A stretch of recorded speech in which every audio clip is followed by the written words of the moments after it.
for the. Okay. Hello all. All good? Sure. Had your lunch? Otherwise, you can bring your lunch and have it here. I don't want to take chances.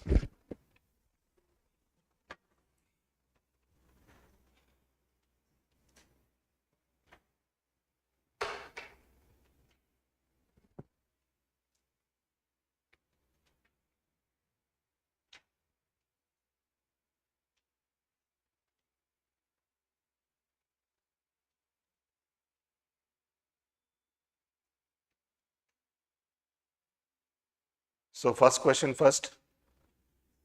How many of you have written prelims this year? Prelims, okay. How was it? Quite okay? Compared to last time, pretty easy. So that is where the game changes. So when the papers are easier, the cutoff will go high. Competition rises. But this is a like normal thing. It has to be like this. If you want to select the best of the candidates, you have to select the competitive. So more competitive one. To get the more competitive one, you have to give easier question paper or a doable question paper. If the question paper is tough, then everybody tends to take chances. And in that chances, the luck will favor only few. Yeah, luck favors the brave, we know that. But on that day, sometimes our bravery, all that will go into vain. Then it will favor the only luckiest. Luck will favor the luckiest. So again, a cycle. The entire cycle has to begin. So I was very happy with the papers, be it GS or CSAT. So it has to be like this. Then when it comes to the gap between the prelims and mains, hardly we have around 90 to 100 days every year. 90 to 100 days. But for a common aspirant, I'm not telling the very stubborn aspirant. For a common aspirant, the number of days will be the gap minus the number of days UPSC will take to announce the results of prelims. So if 100 days are there and UPSC is announcing the result after 20 days, so generally for a common aspirant, it will be 80 days. And for a very stubborn, that means like who doesn't take chances. So for that person, it will be 100 days. So compared to that equation, this year already we have spent 14 good days. So this is the 15th day. Yeah. So half of 15th day is also done. So how well you like take the edge, how well you head start. Do you know head start? Head start is taking the extra advantage. Taking the extra advantage. So how we can take the extra advantage when it comes to the preparation? So definitely books are the same. Strategies, most of the strategies are same. And everyone reads the same thing, everyone prepares in the same thing. But the time allocation that we do for our subjects. So that is where the head start. So somebody starts the next step without worrying about the result of the previous step. So on the day of prelims itself, I have seen people on the day of prelims when everyone is partying, either in the joy or in sorrow, the other person will have normal dinner and again start preparing. So that is where the edge comes into effect. Okay. So similarly, we wanted to start this or we wanted to conduct this essay session a week prior. We were also waiting for the results, but it couldn't happen. So we thought that we'll get stuck to our timetable. Okay, this is the day. And I'm sure that the common aspirants might not have started their preparation yet for the mains. That's okay.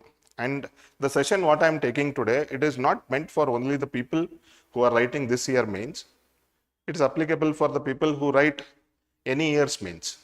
Okay, but over the period of time, year to year, the trends change. So who changes the trend? Who changes the trend? UPSC mains or prelims or even interview. Who changes the trend? We say trend changes. Who changes it? Coaching institutions? UPSC? UPSC changes the trend. So if that is the case, take 10 years question paper from 2013 to 2023, 11 years question papers. I don't worry about the years prior to 2013 because the pattern changed in 2013. I'm not telling about the pattern.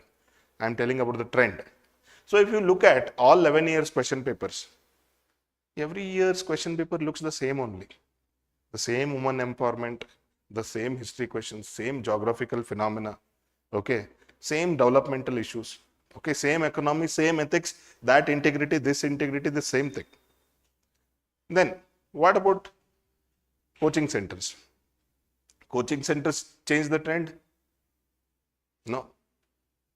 They look into the aspirants' preparation, then they will also look into the toppers, not their toppers, everyone's toppers. I mean, like entire nation's toppers, they will look into their papers and they will try to understand what is changing. So finally, it is neither the UPSC nor the coaching institutions, it is the aspirants who change the trend. So basically, the people who are getting the ranks, they will change the trend. They will not sit with the mundane approach. Mundane approach, those who are sitting, yeah, they might get the ranks, but not IAS and IPS. They will get some rank, 300, 400, 500, who will get stuck to their preparation. Same way, every year, they will be just waiting for some gambling to happen or some luck will come into their favor. What if Shani Desai is going for 7-8 years? Difficult, no? If you sit with the same trend and Shani Desai is there, okay, Saturn is on you, then how it will change? So maybe if your horoscope is changing, if it is coming to Shukra Desai, then only you can expect the miracle. Same answers, same preparation, and I got the first rank. So it doesn't happen with everyone. And every luckiest person will not get the same results. Okay. So what I mean to say is, you have to be in the groove. Until you get your rank, until you get your service of your preference, you should not say stop. You can put a comma, never put a full stop. Sometimes our commas will become full stop naturally. So some friend's marriage is there, okay, we'll go there. So we'll spend 3-4 days. After coming here, we start worrying about our marriage. So in that, the entire process will get failed. So my suggestion is to be in the groove. Groove in the sense, like groove, you understand. So you have to be in that. So you should be moving forward, backward, all that thing, but you should stay in the groove. Otherwise, this is not the exam, like where your casual attitude will not help. Somebody suggested me to look into the this series, Aspirants. It came in 2018, 19, during COVID times, right? Around 2020 it came. I never bothered to watch. But my hobby is that when the second episode gets released, I look into the first, then second. So if the third episode gets released, first, second, then the third. So recently in this gap, exactly in this gap. So I watched that Aspirants, this thing, very good. Initially it looked like, like it is the promotion of few institutions. Yeah, they are the sponsors, that's all fine. But it goes to very reality of the aspirant's life. And you might not have seen the Rajinder Nagar. I have seen for 3 years. So it is pretty serious place, pretty serious place. Here sitting at the cozy environment of Bangalore, 28 degree to 35 degree centigrade, comfortable under a fan. Yeah. life is never easy in Delhi. And you can remember one question in the mains 2013. Go and check why Battle of Panipat happened in Panipat. The question is, I'm not copying the question from the aspirants, this thing. I have written this question because that was my first mains when I was writing that question. So why most of the battles happened in North India? Why most of the battles happened in North India? Why in South India we have fewer battles? Maximum is like this Rakas Tangadi, this thing, Vijayanagar versus Bahumani. So after that, Chola, Ganga, few fights, that's it. Wadayar to never fight. Yeah. Why this happened? I mean, most of the battles happened in North India. Geography, history. So if you are thorough about that, geography and history, mainly plains. Then second thing, about the historical background. So plains are always easier to, like come and settle. So always it is the what? The fight for the land there. So most of the fights happened there. So that is why the aggressiveness what you see in Rajendra Nagar or in Delhi is never seen in Bangalore. I to feel like I am also in a very cozy place. The same students will come, will teach them. Okay, again, rank maximum, sir, 300, 200. No one in 1 to 10. So what is the maximum rank? What is the like best rank that we got for Karnataka this year? 100, 101. 3 digit. Nobody in 2 digits. So recently 25 to 30 selections we are having. But earlier, before 2015, 16 times, so we used to have a maximum share like 60, 65 selections. Because that killing instinct was there. For this trend, the institutions have to take the responsibility. For this trend in the sense, the falling numbers. It is not about the aspirant. It is about the industry. It is about what is given generally. What is given generally? Current affairs. We give what my neighbor is giving. So we are doing the competition in that mundane thing only. Nobody is trying to break the trend. Nobody is trying to come up with the strategies which work. So we copy from someone and we keep on telling it. We copy from some notes and keep copying and pasting it. So this way the industry will not run. This way the preparation will not happen. So we have to like compete with the best competitors. That doesn't mean that you have to go to Delhi. You have to look into the aspirant's life there. No, I don't mean that.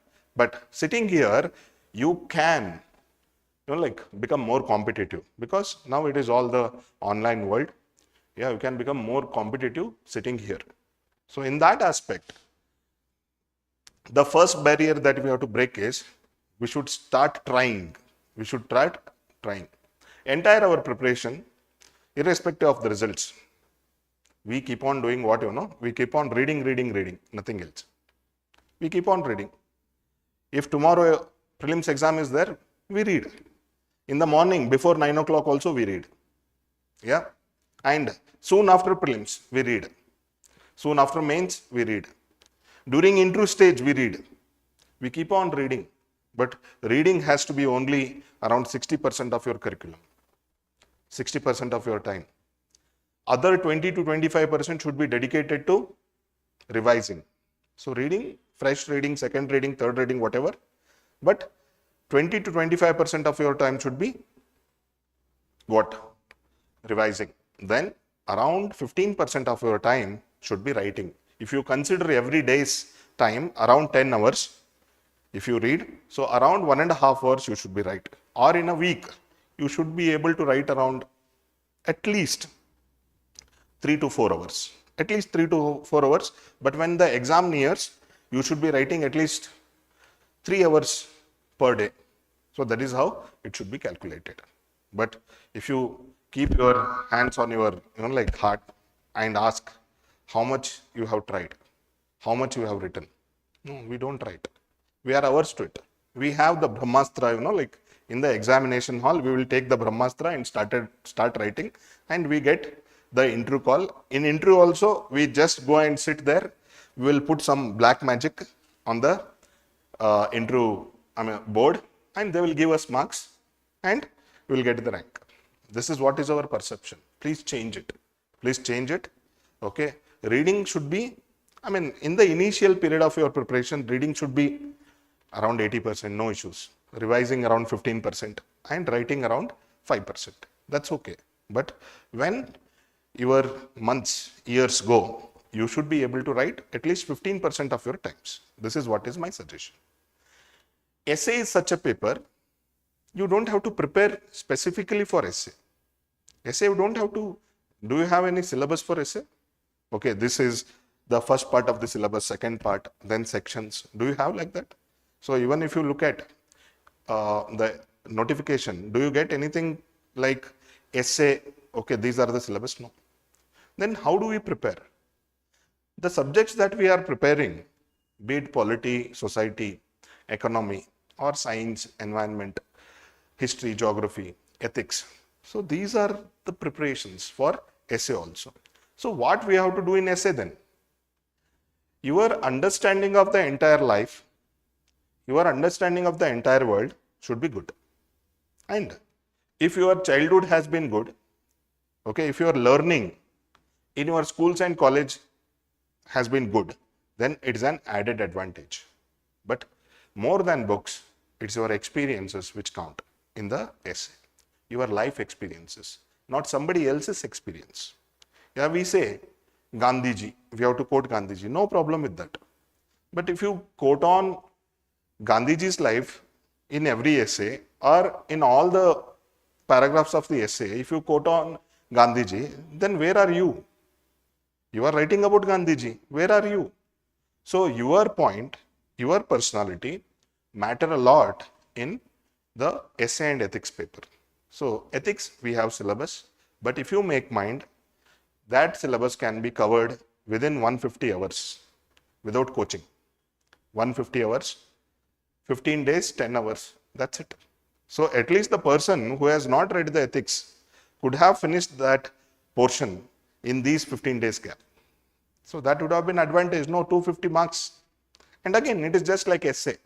So how well you look at the life and from what ethical point you look at the life or any matter in the day-to-day life.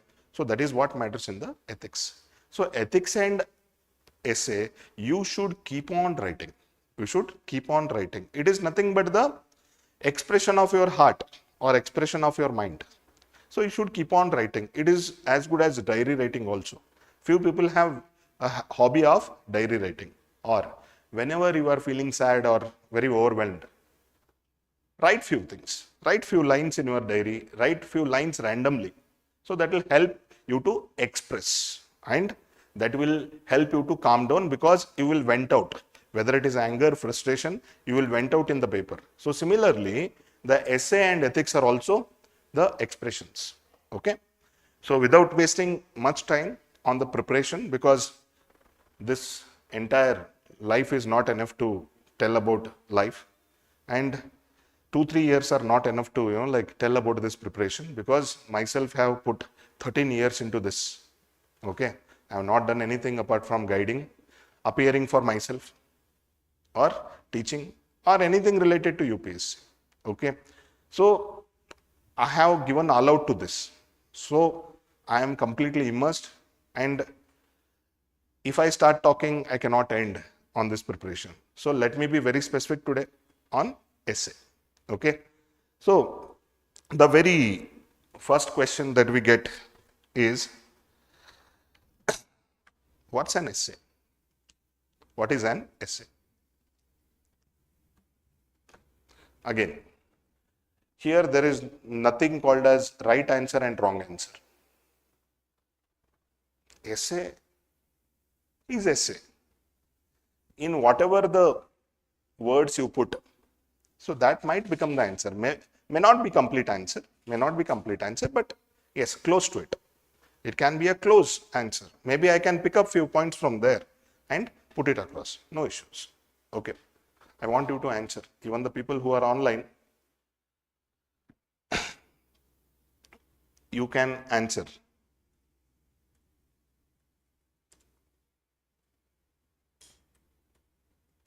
Yes.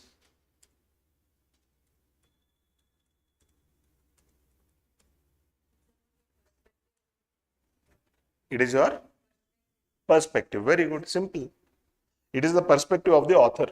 Who is author? I am the author here. I mean, if I am writing the essay, I am the author. If you are writing the essay, you are the author. So you don't have to look out for the qualifications, like, no, I don't have some degree. I'm not supposed to write the essay. No, anybody can become author, and it is your own perspective on the topic. Simple. Others?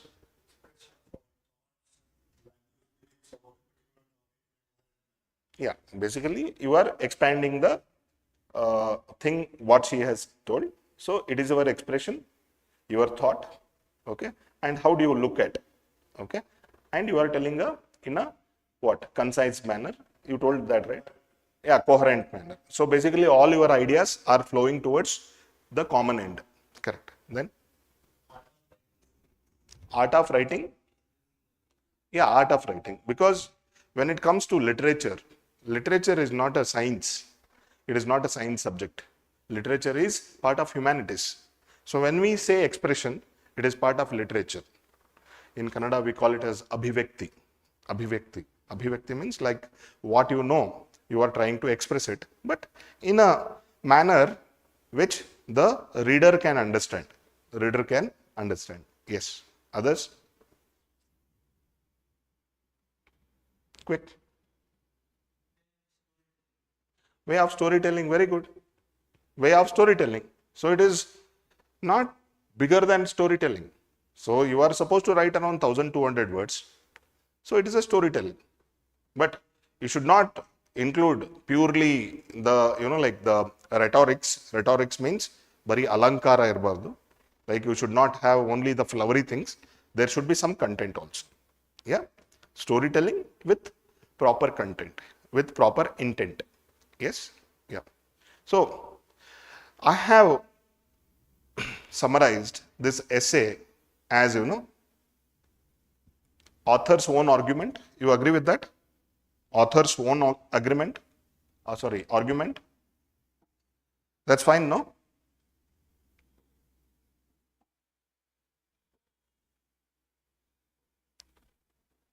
Yeah. Author's own. So you don't have to borrow. That means what? You don't have to, like read or mug up somebody else's essay and write tuto. In our schools, we have done that. Yeah. We'll ask someone to write the essay, we'll mug up, and we deliver it in the examination. Okay. It is not like that. It is your own argument. And you have to take that much courage. So generally, when some assignments are given in school or college, how many of us have tried our own? Have tried on our own? Some leader will be there. That person has written and we copy that. And how many of you have felt while copying that you are involved in the subject? We don't get involved in the subject when we are copying. Okay, if you read somebody's essay and try to produce that, there's no fun in it. That. Okay, you have to take courage to write your own. Don't worry about the right or wrong in the beginning. So you have to have the feedback system. There should be someone to tell you that yes, your essay is working. No, you need to work a lot. Like that, there has to be a feedback system. So in GS, all that thing, content is the main thing. Content is the main thing. Expressions hardly matter. It is like a scientific approach. But when it comes to ethics and essay, it is more kind of an art. More kind of an art. So don't hesitate to write. So try to give the shape for your beliefs, shape for your thinkings, whatever it is, or even for your emotions. Then, as a literature student, I can tell this is a form of literature. It is a form of literature. That is prabandha. We call it as a prabandha. Prabandha. Bandha is nothing but the arrangement. Arrangement. So how do we, or the structure. So we have many types of literatures. For example, poem is a kind of literature. Short stories is a kind of literature. Then what? Novels is kind of literature. Fictions, non-fictions. Then the science articles. So All these are what? These are kind of the literatures or the forms of literature. So if we say that it is a form of literature, then it should have its own structure. Yes or no? So poem. In poem also, we have many structures. There are 6-line poems, 6-line stanzas, 4-line stanzas. Have heard of the English or Kannada forms of poems? So many things are there. So similarly, when we say that it is a form of literature, then it should have its own structure. Yes? So let us discuss about that also. Then coherence of ideas. Coherence. It is a scientific term. Coherence is a scientific term. So what does it mean? Coherence. Coherence. No. In science, how do we see it?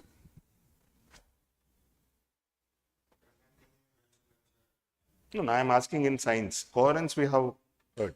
Best example for coherence is laser light. So basically, all the carriers of the energy, in this case photon, in laser, photons, so they don't move in different angles. They don't have phases. So all the particles have a single angle. That means their energies don't get diffused in different directions, but in a straight line. So that is what is the coherence. So here our paragraphs should be aligned towards only one goal, that is our topic. Coherence, understood? So all our paragraphs should be telling about the same thing. Not literally, that you should not write at the end of the paragraph that, yeah, this is telling about again repeating the whole topic. No, that will not look good. But somewhere you should be repeating your keywords in the paragraphs. Not very regularly, but in 1200 words, if the keywords are seen for 7 to 8 times, that's a good number, not 10-15 times. Understood? So coherence is all your paragraphs, that means all your ideas are pointing towards one goal. So that is the intent of the essay, right? Then we have the what? Purpose to write. Yes or no? Why a particular topic has been asked in this examination? Why a particular topic has been asked in the examination? Why not other topics? So you can create 1000 topics from your own syllabus, but at the question paper setter is believing in asking few questions or asking few topics, let's say around 8 topics. So out of 8 topics you have to write 2. So if you take KPSC examination, they will give 2 and you have to write 2, right? KPSC. Bit tough, very difficult. There's no matter of chance. Yeah, but again, we can get prepared. Yeah. So why the question paper setter has given those topics only? Why? Huh? From us. So finally, who are writing? We are writing, right? So basically, if these essays are collected around how many? Around 12,500 in UPSC, around 4,000 in KPSC. If they are writing the essays, if I get a chance to collect these, that is a treasure, you know. Those essays are nothing but treasure, because the cream of the aspirants, very competitive aspirants, multidisciplinary aspirants are writing their ideas about one topic. So if PMO or CMO makes real sense of these topics, so these are nothing but the policy documents. You agree or not? You agree or not? So when thousands of them are writing on one single topic, we'll get those many thousand dimensions about that. Yes. Then why the question paper setter has given this? Just to know your view about this topic. So that is what is the purpose. And they are not asking a school child, to write. Well versed, well read, okay, from different walks of life, people are coming and writing here. So there is a purpose. There is a purpose. If the question is on honesty, that means what?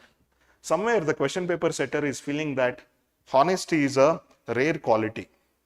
So that is why the evaluator is trying to push us to think on honesty, and also he wants to learn about honesty from your angle. So every piece of writing or every paragraph that we are writing in our examination is a purposive writing. There is a purpose behind it. So you have to understand that purpose. You want to write it like a 10th standard child. You want to write it like a professional. You want to write it like a philosopher. It is up to you. So there is a purpose behind asking any topic. Okay. Then reasonable persuasion. Reasonable persuasion. What do you mean by that? Persuasion means persuasion. Convincing. Yeah. Bringing others to your way. Yes. Continuity. Persuasion, yeah, that is the second part of persuasion, continuity, following up all that thing. Persuasion is nothing but you are trying to make others' views or other thoughts as yours. So basically it is kind of an influence. It is kind of an influence that a person leaves on other person. That is what is persuasion. For example, you have passed 12th standard, you want to become engineer. But I'll tell, you are good at something, so you should become a lawyer. And that person became lawyer. And that is what is persuasion. So it can be both positive, negative. Here in one shot, I made that person to drop the idea of doing engineering. Second, I made that person to what? Align with the advocacy or learn LLB. Understood? So basically, persuasion is both positive and negative. So whom we are trying to persuade here? Whom we are trying to persuade? Evaluator, correct? So evaluator is also a person, he is also a human being. He also must be having some hobby of reading. So why can't you, present some special piece of writing to that person? So I'll tell you how does it happen. See, now the world is divided between right, left and the center. But basically we are more aligned towards either right or left. Center, it is very difficult. Yeah. So if you are a leftist, suppose if the evaluator is rightist, so do you think that your murder will happen? No. In a simpler language, in your using your soft skills, you can actually persuade that person to be leftist. Not by confrontation. By doing what? By doing a persuasion. By persuading that person. Or some person will be having an idea of, these freebies are not good. Freebies make the person lazy. So freebies are not good. You believe that freebies are equally necessary. Freebies are equally necessary. If you try to use around 100, 200 words to convince that person that freebies are equally important, then your job is done. So basically, you don't have to expect that all the points that you write might go against the evaluator or might go in the frequency of the evaluator. No, there are chances that some points are in sync and some points are not in sync, but yet you can persuade. And this is what? This is a reasonable persuasion. You are not using any violent means here. You are not using any violent means. Nantara yochne madilla andre saisak bidtini. No. Basically, there is no face-to-face interaction. But somebody has told that pen is mightier than the sword. Pen is mightier than the sword. And most of the revolutions, most of the changes in the society have happened through the pen. Sometimes the pen has taken the place of swords. Sometimes pens have stimulated the swords. Yes. So if you look at the history, so the philosophers and the writers, so they are nothing but the harbingers of the change. And some people on the ground have hold the sword to enforce their rights or to get their rights. Understood? So reasonable persuasion has to happen. At the end of the essay, the evaluator should feel like my ideology was different and my perspective of the life was different, but this person has given me the other perspective also. So I'm happy. I'm happy. He should go out with a good mood. While going back to his house, he should carry some pani puri to the all family members. So basically you have to make that person's mood lighter, or you have to educate that person, not with coercion, but with a calm of your pen. Understood? Then what it is not. So basically even when somebody is trying to prepare for UPSC, we tell that person that you should know what not to read first rather than what to read. Because when you cut down this what not to read, very few things will be left. If you go with the idea that you have to read everything, then there is no end for reading. You cannot finish your preparation and you cannot get the rank. So similarly, if we look at the points which tell us that essay is not this, then things will get clearer. Okay, rather than you have the confusion about that. So let us clear those things. First of all, it is not a political speech. It is not a political speech. So what is the difference between political speech and an essay? Yeah, rhetoric. So usually our speeches are rhetoric.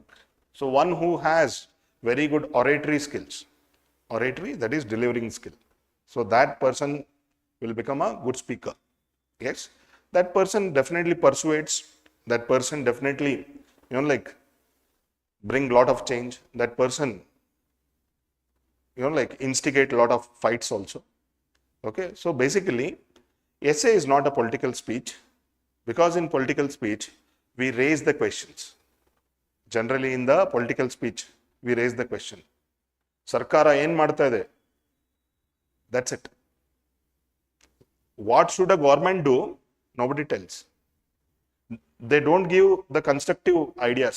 They don't give constructive criticism.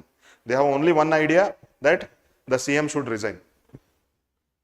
Then we'll come, we'll do everything good. How do you do good? No idea. But this CM should resign. So political speech.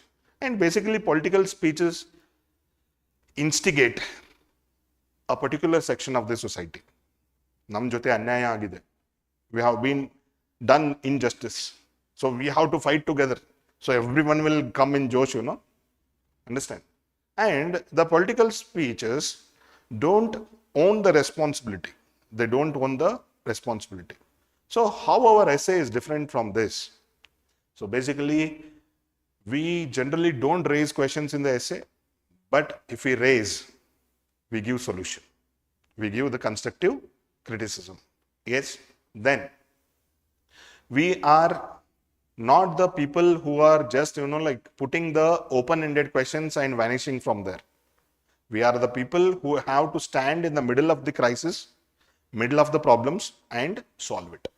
So basically the solution part, what do we write here, that is what makes it different from the political speech. Understood? I have seen people in Josh, highly energetic people. They will write Jai Hind, Jai Bharat Mata also in their essay. So everything will be normal. At the end, Jai Hind, Jai Bharat Mata, gone. It is good. You are more, patriot. All that thing is fine. But essay has to be written like an essay. Understood? Your emotions have to flow, but in a very regulated manner, not in a random manner or in a coercive manner. So it has to be flown in a very smooth manner. Understood? Then what is not? It is not a textbook lesson. But there is some difference when you write it for KPSC. KPSC, generally the expectation would be like, it should be like a proper, if somebody takes the copy of that, that person should get everything about that. So historical background, then the phases, in those phases, all dates, persons, all that thing, and finally conclusion. So writing introduction as INTRODUCTION, that is also expected. Conclusion, CON, CLU, SION. But in UPSC essay, you don't have to write it like a textbook lesson. You don't have to. So if you are writing about independence also, without mentioning that we got freedom on 15th August 1947, even without writing this, you can write an essay in UPSC. But in KPSC, if you don't write that, then the evaluator will understand that you don't know about our Independence Day at all. So that is this is where the things change. Otherwise, the writing for UPSC and KPSC go in the similar lines, but the evaluator is looking at your copies, so that will change. So I'll mention whenever it is looked from a different perspective. Understood? Textbook lesson, yes, definitely. In UPSC, we don't expect the essays like a textbook lesson. Basically, your essay has to be unique piece of writing. The ideas that you are flowing in the paper have to be completely unique. So it should not be just like your competitor's copy. So to what percentage or to what extent you differentiate your paper from the competitor's paper, those many extra marks you will get in UPSC. But I am not sure that this particular attitude is appreciated in KPSC. So we expect most of the things similar, and the topics will be such. In KPSC, last exams topics were what? One is on NEP, National Education Policy 2020. Second was Karnataka land reforms, correct? Latest amendments, all that thing. So there you have to go in a very like safe manner. You don't have a different content. You don't have analytical points there. You have only the factual points. But in UPSC, half of the topics will be what? The factual or basically oriented towards GS. Half of the topics are philosophical, or sometimes, to our surprise, all the topics can be philosophical too. So we have to be ready for that. But when it comes to KPSC, we don't generally expect the philosophical topics. Understood? Then coming to the other points which make our essay different, it is not a research paper. Research paper is what? It is like a thesis paper. Like you try to what? Do all the spectrum analysis of that topic, in, out, top, bottom, left, right, everything, and you try to write. So generally our research papers, like minimum 200 pages, 300 pages, we try to. We have done some projects. If you have done on your own, then you might have felt how difficult it is to, like give a proper, unique, or, like the genuine research paper. But here, our limitation is with respect to the words. We have to write around 1200 words, that's it. Only about 1200 words. Understood? So, though it is like a research paper, because we are bringing lot of dimensions in our paper, but you have to be concise. You have to be concise. Yeah, if you compare it with research paper, you are bringing 8 to 10 dimensions, that's fine. But at every dimension, all these 8 to 10 dimensions should be written in 80 to 100 words each. So that skill you should be having. Understand? If you don't have that skill of, like concising, if you want to write everything in, like 300 to 400 words, then the time will not suffice. Understand? So let multidimensionality be there, but you have to concise your ideas. So that is where your language will get powerful. Okay. Then what it is not. So your essay should be factual or analytical. How it should be? So if you ask me for KPSC, basically the topics are more factual. So you have to write more factual points. So there is no escape from that. But when it comes to the UPSC topics, in any topic, you can restrict the facts to 30% of your words and 70% analytical. So basically, in the entire essay, if you want to tell some facts like some index, some ranking, or some data, so even if you restrict it to around 3 to 4 paragraphs somewhere, or 3 to 4 such factual things if you write, that's okay, but rest everything can be analytical. But when it comes to the KPSC essays, this proportion will change. Your facts will be for 70%, that is what is appreciated. If you remember some remote dates, the evaluator will get excited. See, look at the memory of this person. As if we are going to play memory game in our profession. But this is how it is. Okay, 30% it has to be analytical. You don't rely upon the facts 100%. Again, there has to be some balance. If you want to practice for both, 50-50 would do. 50-50 would do. But only facts, only analytical will not do. Only facts, only analytical. For example, I told Independence Day. Even without knowing the Independence Day date, you can write the UPSC essay. But somewhere in 1200 words, you will get to know that what is your factual knowledge. Okay. Sometimes we appreciate that even without writing 15th August 1947, you would get rank. You would get marks. But sometimes you will get to know that even you don't remember the date of our independence. So it need not be very straight, but facts to a minimum extent should be there in your essay. Understood? Then next question is, what is a right essay and a wrong essay? What is a right essay or a correct essay and a wrong essay? Any idea? Any idea about that? What is right essay and what is wrong essay?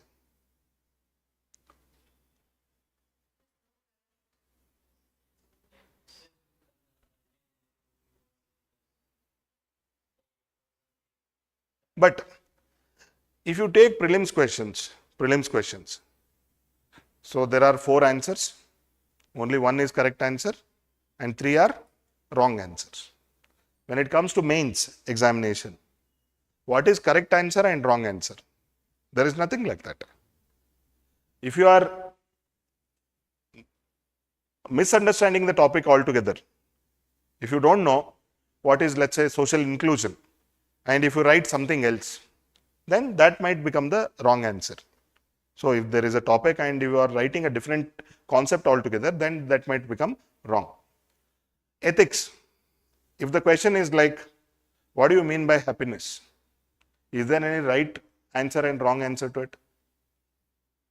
Whatever that seems the happier thing, so that you will write. Whatever that doesn't, you will write. But for me, it might change. So the answer should differ on our perspective. Understand? So don't think of right or wrong in ethics and essay paper. So there is nothing called correct essay and wrong essay. Whatever that you write is right. Okay, whatever you think that it is not right and you are not writing, okay, that is not right. So full marks to your thinking, full marks to your perspective. That is why I keep on telling this point. Gather courage, think freely and start writing. Gather courage.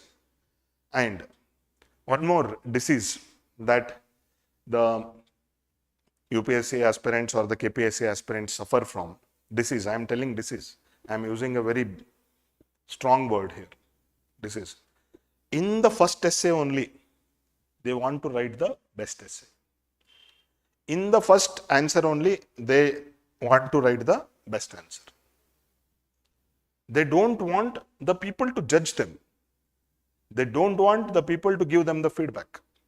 Because they have come to this place or for preparation to show that by birth how much talented they are.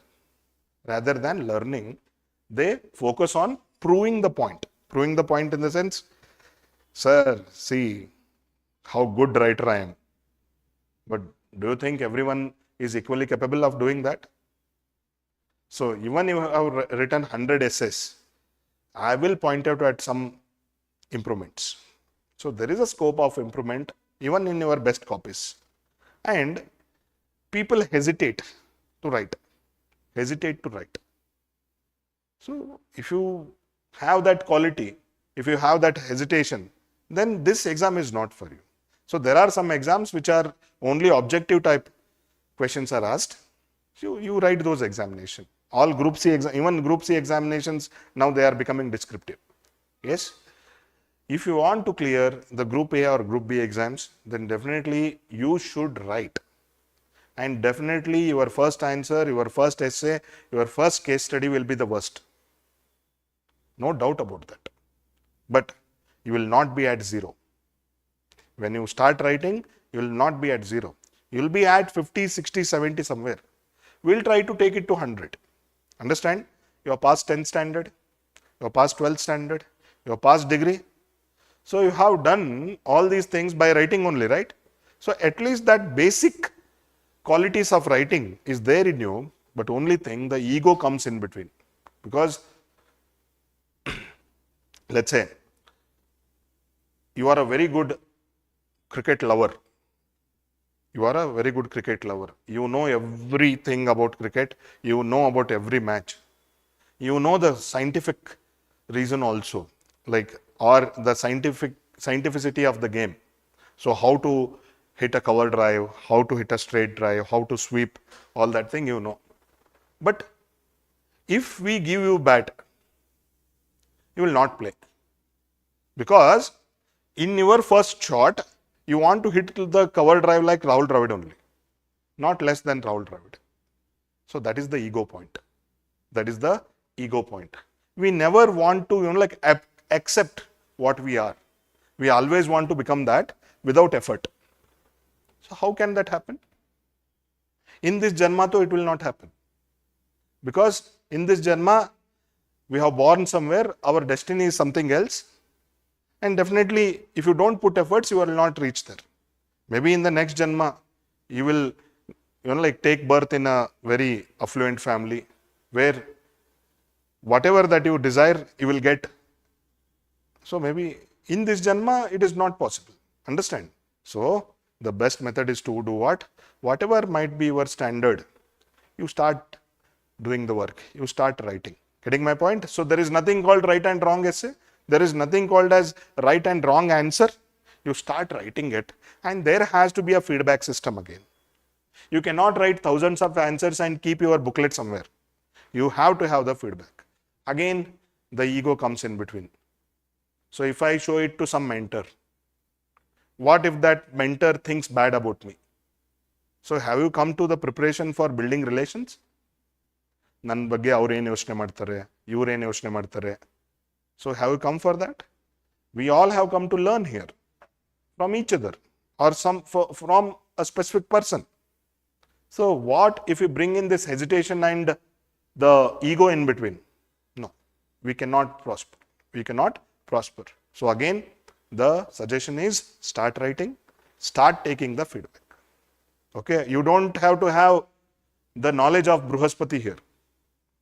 With whatever the limited knowledge you have, start writing.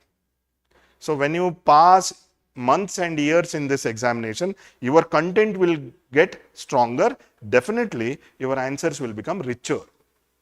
I am not telling your answers are like poor now. Structure wise, expression wise, grammar wise, you get better. Then when you read, revise more and more things, then your content will also become good. So your answer will become more richer. Understood? So start writing. So coming to the things which are printed in the notification. The things which are printed. There is no syllabus, but they want something from you in the essay paper. So this is what is it. They have to write on multiple topics? Yes, from 2014, they are asking 2 topics. Up to 2013, there used to be only 1 topic. Okay. Before 2013, 1 essay, 200 marks. In 2013, 1 essay, 250 marks. And from 2014, 1 essay, 125 marks. 2 essays, 250 marks. So, 1.5 hours for each essay. Then look at these words very carefully. I am very sure none of you have looked into this aspect in the notification, because we are more worried about GS. We are more frustrated in GS, yet we read that GS only. GS is only for 750 marks in your mains. GS is only for 750 marks in your mains. Other 1000 marks are for optional essay and ethics. I told essay and ethics, maximum preparation around 15 days. Optional, yes, you need 3 months. If you are a fresher, you need 3 months proper, or at least 300 hours you would require to prepare for optional. But they are more scoring. These 1000 marks, optional, essay and ethics, are more scoring compared to GS. But unfortunately, what do? We sit with GS. First person in our life to ruin our life is Lakshmikant. Even from 10th PUC, we take Lakshmikant because I want to become UPSC aspirant or civil servant, and Lakshmikant is the first person. Then second person may be Bipin Chandra, third person may be GC Leong, fourth person may be Ramesh Singh someone, then Shankar. Then one more biggest fellow is the Hindu. Understand? So from all these things, what do we read? GS, GS, GS, GS, GS, GS, GS. Till the time of prelims, GS. After prelims, GS. Then where are these 1000 marks? What are we doing for these 1000 marks? So basically, if you take a year and divide that year, you have to give more than 6 months for these 1000 marks and less than half a year for 750 marks. But unfortunately, we have only GS in prelims. So that is the reason. And we are more betting for prelims, not for mains. Prelims ಆದ್ಮೇಲೆ ನೋಡ್ಕೊಳ್ಳೋಣ. Prelims ಆಗಲಿ ಆಮೇಲೆ ನೋಡ್ಕೊಳ್ಳೋಣ. ಏನೂ ಆಗಲ್ಲ. ಮದುವೆ ಆಗುತ್ತೆ, divorce ಆಗಿಬಿಡುತ್ತೆ. ಮುಂದಿನ ಬಗ್ಗೆ ಯೋಚನೆ ಮಾಡಿಲ್ಲ ಅಂತಂದರೆ, after your marriage, what all that you have to, sacrifice, what all that you have to, arrange. So if you don't have an idea for that, just for namesake, if you do the marriage, then the entire 75% of the life will be ruined. So your preparation for the mains has to happen first before clearing the prelims. If you clear the prelims with 200 out of 200 marks also, there is no fun, because it is as good as you are clearing the prelims. So first, you focus on the mains part. Anyways, for everyone, the UPSC prelims is after 1 year only now. Whether you are clearing or not, the previous one, whether you have written or not. So it is only after a year. Don't worry. You give more preference to the mains now. And for the people who are writing KPSC, so you have to have a different strategy. So in these 2 months, you have to do what? You have to give more priority to your prelims, because that is about the corner. And NET exam is scheduled on 21st of August, unfortunately. I don't know if there is one more postponement for your KPSC. I don't know about that. Because yesterday only, because of the postponement of the NET exam, that is for teachers, National Eligibility Test. So that is scheduled on August 21. So definitely UGC people or this NTA people will not postpone it. Again, ನಮ್ಮ ಕರ್ನಾಟಕದವರು ಸರಿ sir ನಾವೇ change ಮಾಡಿದ್ವಿ, ನಮಗೂ ಅದೇ ಬೇಕು. Exam ಆಗೋವರೆಗೂ ಯಾವಾಗ IBPS also on the same day. Very good. Sone pe suhaga. So before the examination, KPSC aspirants will be going and doing the strike before KPSC. ಯಾವಾಗ ಎಕ್ಸಾಮ್ ನಡೆಸ್ತೀರಾ ನೀವು ಅಂತ ಹೇಳಿ. ಎಕ್ಸಾಮ್ ಡೇಟ್ ಆದಮೇಲೆ ಸರ್ ಪೋಸ್ಟ್ಪೋನ್ ಆಗುತ್ತಾ, sir postpone ಆಗುತ್ತಾ, ಯಾವಾಗ postpone, sir 2 ತಿಂಗಳಾದರೂ ಆಗ್ಬೇಕು ಸರ್. ಏನು ಮಾಡಿದ್ರಪ್ಪ ಇಷ್ಟು ವರ್ಷ, ಬರೋದೇ 3-4 ವರ್ಷಕ್ಕೆ ಒಂದ್ಸತಿ. ಮತ್ತೆ ಅದು ಬಂದಾದ್ಮೇಲೆ ಸರ್ ಪೋಸ್ಟ್ಪೋನ್ ಅಂದ್ರೆ ಇದು ಏನಿದೆ ಕತೆ? Anyways, all the best. You keep in hunt, but whatever might be the exam, your mains preparation has to take the front seat. Then when the time arrives for prelims, then you have to be more serious about prelims. Otherwise, entire preparation should be like containing all these parts: optional, essay, ethics. And unfortunately, most of the people, they give priority for these optional essay ethics only in these 3 months. That's very unfortunate. You should not plan like that. You should be planning for the mains first, then prelims. Okay. So these are the things which are printed in the notification. Keep closely to the subject. Keep closely to the subject. That means no beating around the bush. You know this phrase very well. No beating around the bush. Yen kelidaro adnashte baribeku. Then arrange their ideas in an orderly fashion. This is what is the coherence. This is what is the flow. So orderly fashion. Why you are writing the first paragraph first and the second paragraph next? You should be having reasoning. Not any other person. You should reason out for yourself that why you are placing the first idea first and second idea next. You don't have to convince others while writing. While evaluating, if your writing is good, your flow is good, then there is no need of convincing anybody else. Okay. Then to write concisely. This comes after lot of years of penance, you know. ಬಹಳ ವರ್ಷ ತಪಸ್ ಮಾಡಾದ್ಮೇಲೆ concise ಆಗಿ ಬರೆಯೋದು ಬರೋದು. ಇಲ್ಲ ಅಂತಂದ್ರೆ ನಮ್ಮ ಜನರಲ್ ಭಾಷೆ ಹೆಂಗಿರುತ್ತೆ, ನಾನು ಅದು ಮಾಡಕ್ ಬಂದಿದ್ದೆ, ಇದು ಮಾಡಕ್ ಹೋಗಿ ಅದು ಮಾಡಿದೆ, ಇದಾಯ್ತು ಅದಕ್ಕೋಸ್ಕರ ಹಂಗಾಯ್ತು, ಇದಾಯ್ತು ಅದಾಯ್ತು. ಇಲ್ಲೆಲ್ಲೂ ಏನು ನಾವು ತಿರುಳಂತೀವಲ್ಲ, ಅದೇನು ಇಲ್ವೇ ಇಲ್ಲ. ಎಲ್ಲ ಜೊಳ್ಳು. ನಮ್ಮ ಭಾಷೆ ಎಲ್ಲ, all our language will be like dry. But your answer should be with, you know, like powerful words. Less the number of words and more the power. Getting my point? So kadme shabda irbeku and you should be writing what? Less number of words, then those should be very effective. So this vocabulary comes when you read textbooks. The relevant keywords for every subject, they are in the textbooks, not in somebody else's notes. And second thing, the newspaper. Preferably Hindu. Why do we prefer Hindu? Because the choice of words they make. Understand? And the balance that they bring in the approach. So that is why it is very important. So your vocabulary should not be beyond your textbook, be it NCERT itself. Not beyond NCERT, and second thing, not beyond the Hindu. So this language is very apt for essay. So if you keep on using these words, your essay will become more concise. Okay. Then credit will be given to effective and exact expression. Effective. This effect you are what? Exerting on the evaluator. So basically, the effect will be on the evaluator.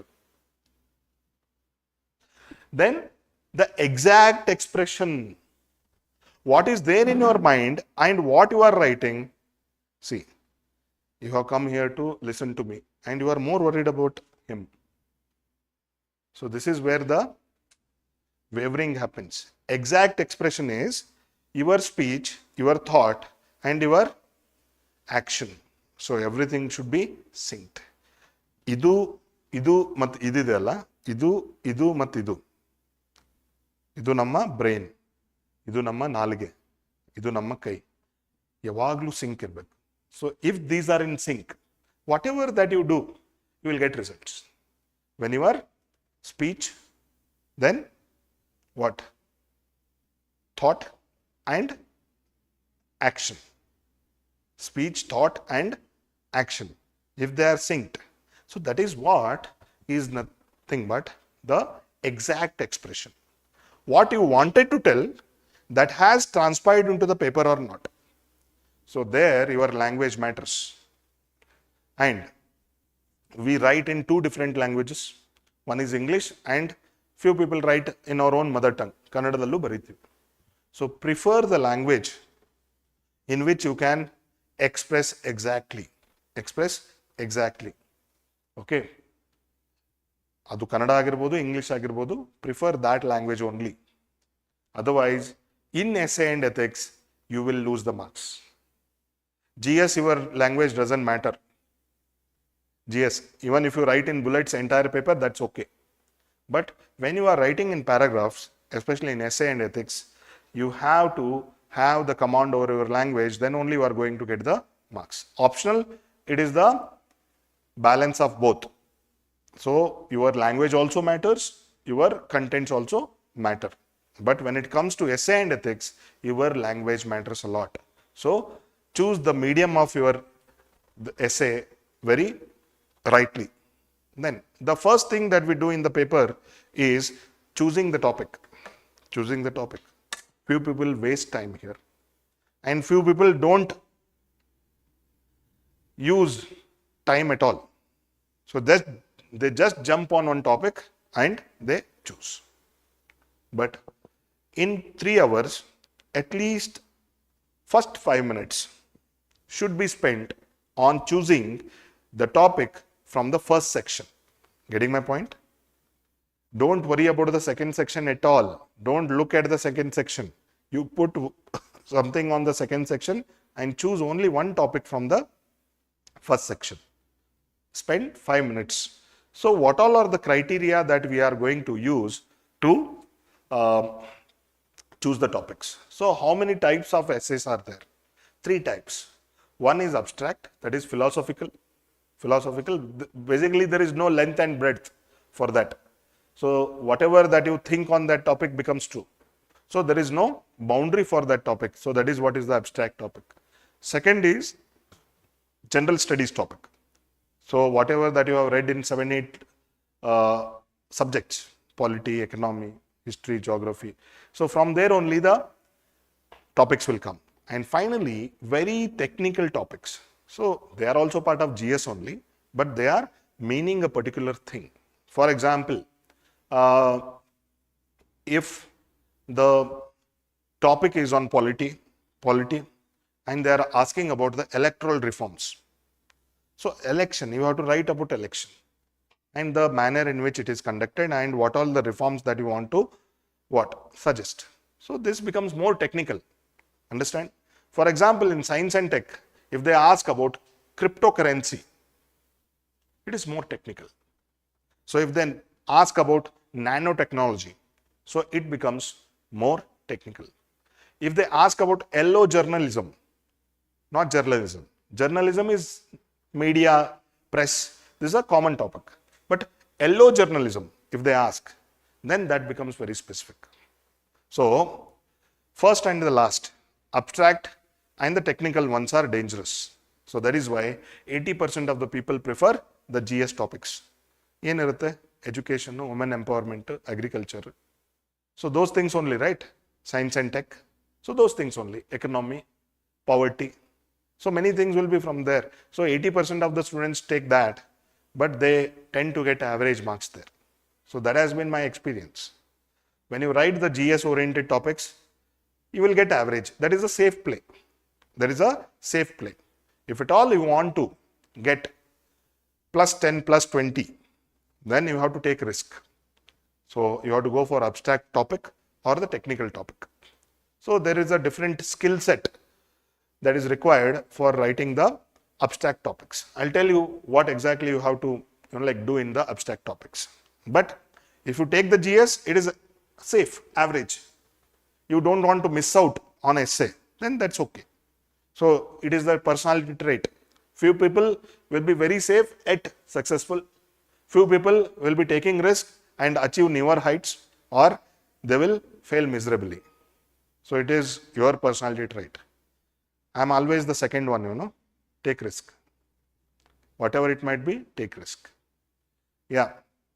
In my first mains in 2013, I had taken very safe science and technology as a panacea for all the security problems. So one essay we had to write around 20 pages. I lacked the content. 16, 17 pages, that was end of it. Okay. I understood that general studies topic will not get us the marks. So I started taking only abstract topics from them. So that is how I used to score one of the best marks in philosophy. Again, it is after trials and errors and definitely with feedback. Definitely with feedback. So out of 250 marks, in my first mains, I had got only 92. Only 92 out of 250. Yet I had got the intro call. So look at the level of the exams then. 92 marks out of 250. Yet you are getting the intro call in GM only. In GM only. But if I had got around 120 in that examination, I would have become officer in 2013 itself. So 14 intro, in 14 I would have become. But I started writing the test series for essay, and then we started writing 2 essays. Combining both the essays, I used to get 80. Out of 250, again 80. I tried it for 3-4 times. Again 80, 85, 90 maximum. 80, 85, 90. I thought, in this way, if I give the examination, there is no chance that I'll get selected. So I have to take risk. So drop this GS topics and take abstract topics. And one day though, it was out of my madness. So when nothing is happening, you will go mad, right? So you will become mad. So you will, bite anyone comes in your way, correct? So that was the moment. So I took one abstract topic. It was on philosophy, definitely, on righteousness. Righteousness means, in Kannada, it is dharma. Righteousness, dharma. Religion Allah. Righteousness is dharma. Best example is Rama. Righteousness. So always taking the side of the truth. Getting my point? So righteousness. I went like a mad and expressed myself. I used everything that, like I knew about righteousness. And in that essay, I got 85 out of 125. So there the game changed. There the game changed. So select abstract topics because your personality suits and you write that one. So from that day, I never looked back and I never practiced the philosophical essays again. So I got and every year in 2014 exam, 2016 exam, I got one of the highest marks in essay. Understood? So how did it happen? Feedback. So if that person hadn't given me 85 out of 125, I wouldn't have understood my strength. I would have just ಅದೇ ಮತ್ತೆ GS ಅಲ್ಲೇ ಬರ್ಕೊಂಡು governance economy ಅದೇ ಬರ್ಕೊಂಡು ಅಲ್ಲೇ ಉಳಿತಾ ಇದ್ದೆ. So 40 to 85, 45 to 85, jump right, double the marks. That means there is something in my personality which suits the abstract topics. Yeah. So it is up to your personality that you choose. But again, writing and taking feedback are the keys. Okay. So next step. So after knowing the topics, what all types of topics are there, you have to go with your heart. Heart. Affinity is what? Liking. Loving something. Affinity towards something. So affinity towards the topic, you should have the general affinity or the natural tendency towards the topic. Understood? For example, the women aspirants. So if it is about women empowerment, they are more energetic about it. They can express more. No problem with that. So there is nothing called men empowerment to write about. Okay, if it is about sports, the boys will become more energetic because they have lots of examples. Understood? Then it is about poverty. The person who has seen the poverty from close angles, so that person will prefer. If the topic is on advanced technology, the person from engineering who is very good at like the technologies, then that person will take. So basically there has to be a natural affinity towards the topic. Then among these topics only, conventional and unconventional topic will be there. Conventional means whatever that we see in the GS. So about education, about health, about employment. So like that only. Unconventional means you are not heard. You know about it, But such questions have never appeared in the examination. So such topics, again, they are risky. They are risky. You have heard about journalism, but sting operations. So that was asked in 2014. Sting operations. So sting operations, yes, that was unconventional, though it is on journalism, but that was unconventional. So again, there is a risk with unconventional topics. So it is up to your personality which one you want to take. And whatever might be your liking, whatever might be the conventionality, you should be able to generate more words, 1200 words. For example, sting operation. Somebody will get energized and write. But what if that person write only 5 pages, around 500 words, and if he is not getting any idea about that? Waste, no? It has gone, right? So whatever might be the way you choose the topic, you should be able to generate more number of words. Understood? That means there should be a possibility of more dimensions in the topic. So that you have to analyze. Then only you have to choose the topic. I have seen people choosing one topic, spending half an hour on that and changing the topic. That is as good as suicide. Wasting half an hour on topic, and then they will decide that this is not suitable, I am not getting more words, then changing the topic. It is as good as you are compromising the time for both the essays. So that is very fatal. That is why spend another 5 minutes if you want in the beginning, choose the right topic, and once you choose the topic, stay with it. Stay with it. Don't change it, because there will be more casualty. There will be more casualty. The second essay will be having the effect of it. Understood? So these are the ways how you have to choose any topic. Then handling the abstract topics. I told there is no boundary for abstract topics. There is no boundary. It can go anywhere. It can go to history, it can go to economy, it can go to Mahabharata, it can go to Ramayana, it can go to the future, it can go to the Cold War, it can go to anywhere. Because such a vast or such a uncontrollable topic that is. So can we compare it to air? Air. Air has boundary. Air has boundary. Don't tell me, sir, atmosphere all that. But generally, from a common man's perspective, ಗಾಳಿ ಹಿಡಿಯಕ್ಕಾಗತ್ತಾ? Air. So, if you want air, what do? You will bring a vessel, right? You will bring a vessel, or you will bring something in which you can hold the air. If you want to hold it in tube, you will hold it in tube. If you want to hold it in balloon, you will hold it in balloon. So basically, you are the person who is giving shape to this uncontrollable topic. So you are the one who is giving the shape to this abstract topic. And how to give that shape? So it is mainly with your examples. When you bring in 8 to 10 examples in this topic, then definitely it will become more specific. Yes or no? For example, the topic is the love. Love is the basics of life. The topic is this. Love is the basics of life. So what all types of love will write? Give examples, no? So first it starts with mother's love. Yes, mother's love. Yes, can we write around 80 to 100 words on mother's love? Then friend's affection. Yes. Then our love towards the nature. Our love towards the society. Yes. Our love towards the humanity. Yes. Then love towards the originality of the people. Many things you can just, even you can give the examples of Romeo and Juliet. But the entire essay should not be like of Romeo, Juliet, Heer, Ranja, all that thing. So that is one dimension of love. But basically you can make your abstract topics more specific by specific examples. Think of examples.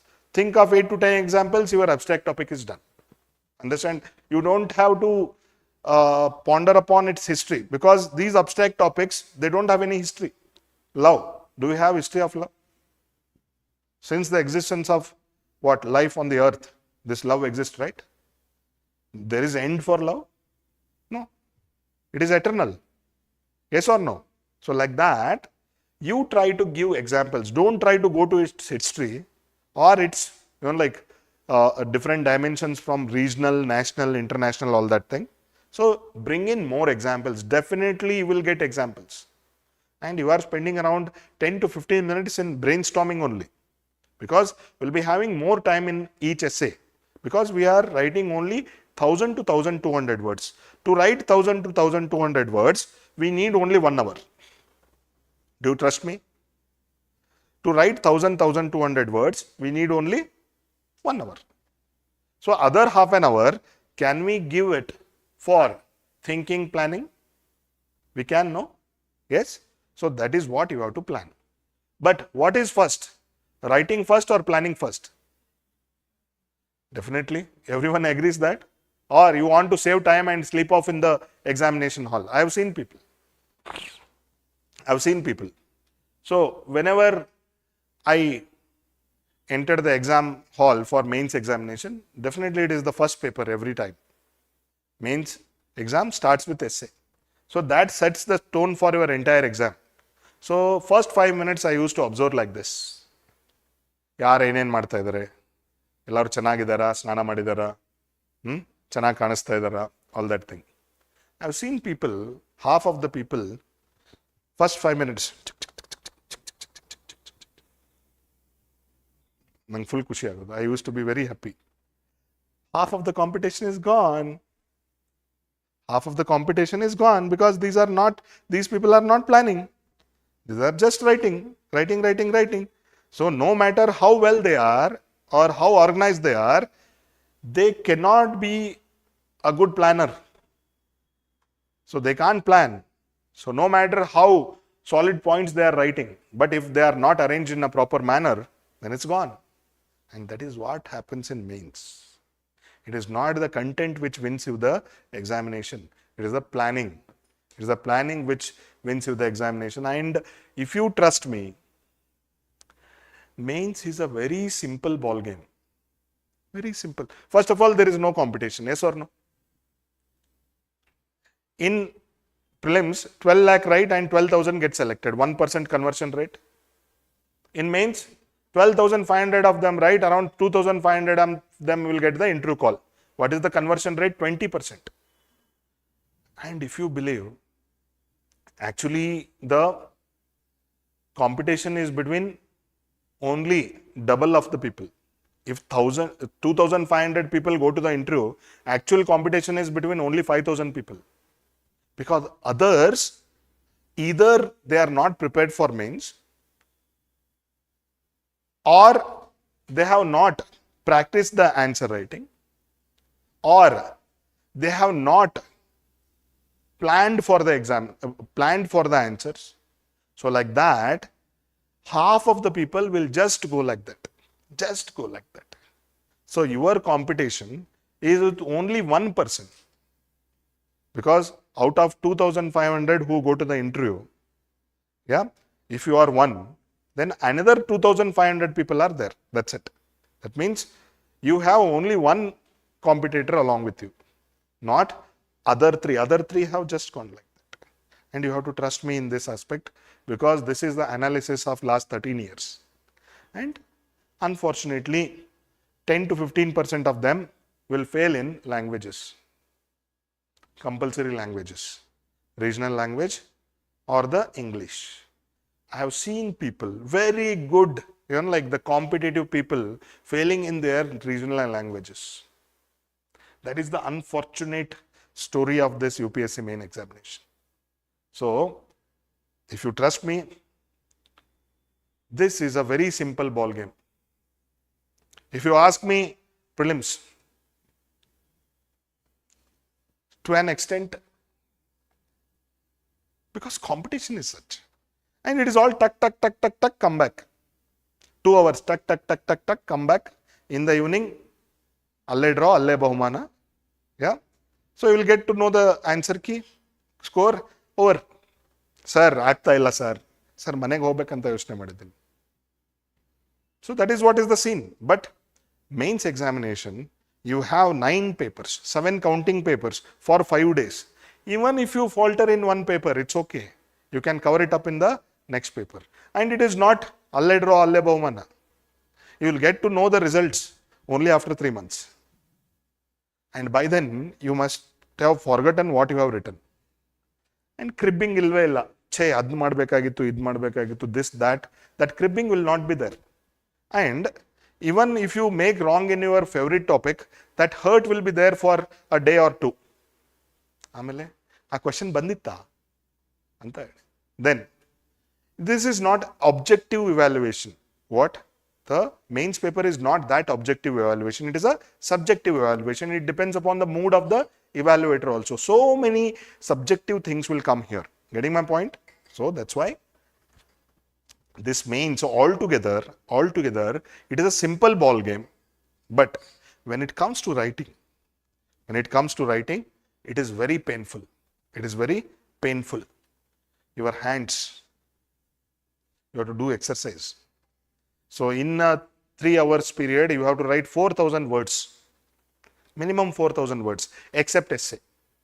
Because essay, we have that liberty, around 2,400 words totally we write. Getting my point? So, handling the abstract topics, these are the marks fetching topics. Then there is no boundary. So, this can be only unique to you. If women empowerment is asked, 50% of the things will match with your competitor, yes or no? But abstract topics, hardly 20 to 30% will match. So that means whatever that you are writing in this essay, that is purely, originally yours, and you are not copied from anywhere. That is why there are chances of getting more marks in abstract topics, because your paper will look completely different from your competitor's paper. That is the key. Then how do you make that unique or specific? By examples. And where do we get the examples? From anywhere. And for me, the stories that I have learned in childhood, be it Panchatantra, be it Arabian Nights, be it any comic stories. So those are my sources of, like the abstract topics. See, for example, if the topic is on what? Honesty. I'll write Punya Koti. Is there any problem with writing Punya Koti in the mains examination? But you have to write in the language which will be understood by the evaluator. That's it. Correct? Like that. Have we read many great personalities' biographies, autobiographies? Yes. We have heard many stories. We have seen movies. We have seen the situation in sports. We have seen the entertainment industry. We have seen the politics. So think of examples, you will get examples. Getting my point? Getting 8 to 10 examples is not a big deal for you. For a person or for a student who is in 10th standard, for that person, it becomes very narrow. Love means only 2-3 angles.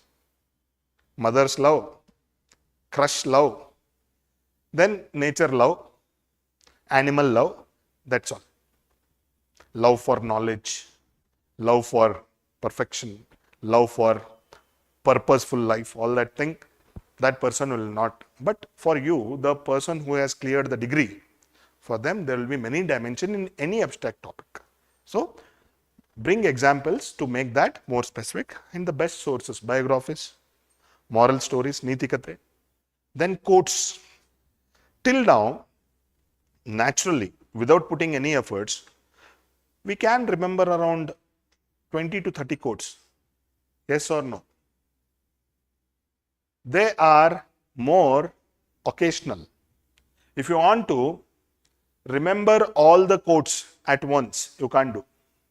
If I ask you to write those 20 quotes here in next half an hour, you will not write, you will not get. They are all occasional. They are not, they're all circumstantial. In the examination hall, if the topic is on poverty, you will get at least 2 to 3 quotes to your mind on poverty. If it is on greed, you will get. If it is on resources, you will get. If it is on sincerity, honesty, you will get for sure. That is why you have to trust yourself. You have to trust yourself. And for me, the best quotes are my school's thought for the day. Thought for the day. So we used to tell one. So in a year's period, at least 10 to 12 times we used to get our round to tell the, and we have not prepared, and there are some ready-made. So come here. Joy is not in things but in us. I repeat, joy is not in things but in us. But it's a great thought for this essay. Joy is not in things but in us. Then we didn't understand the importance of that. But here, yes. Beauty lies in the beholder's eyes.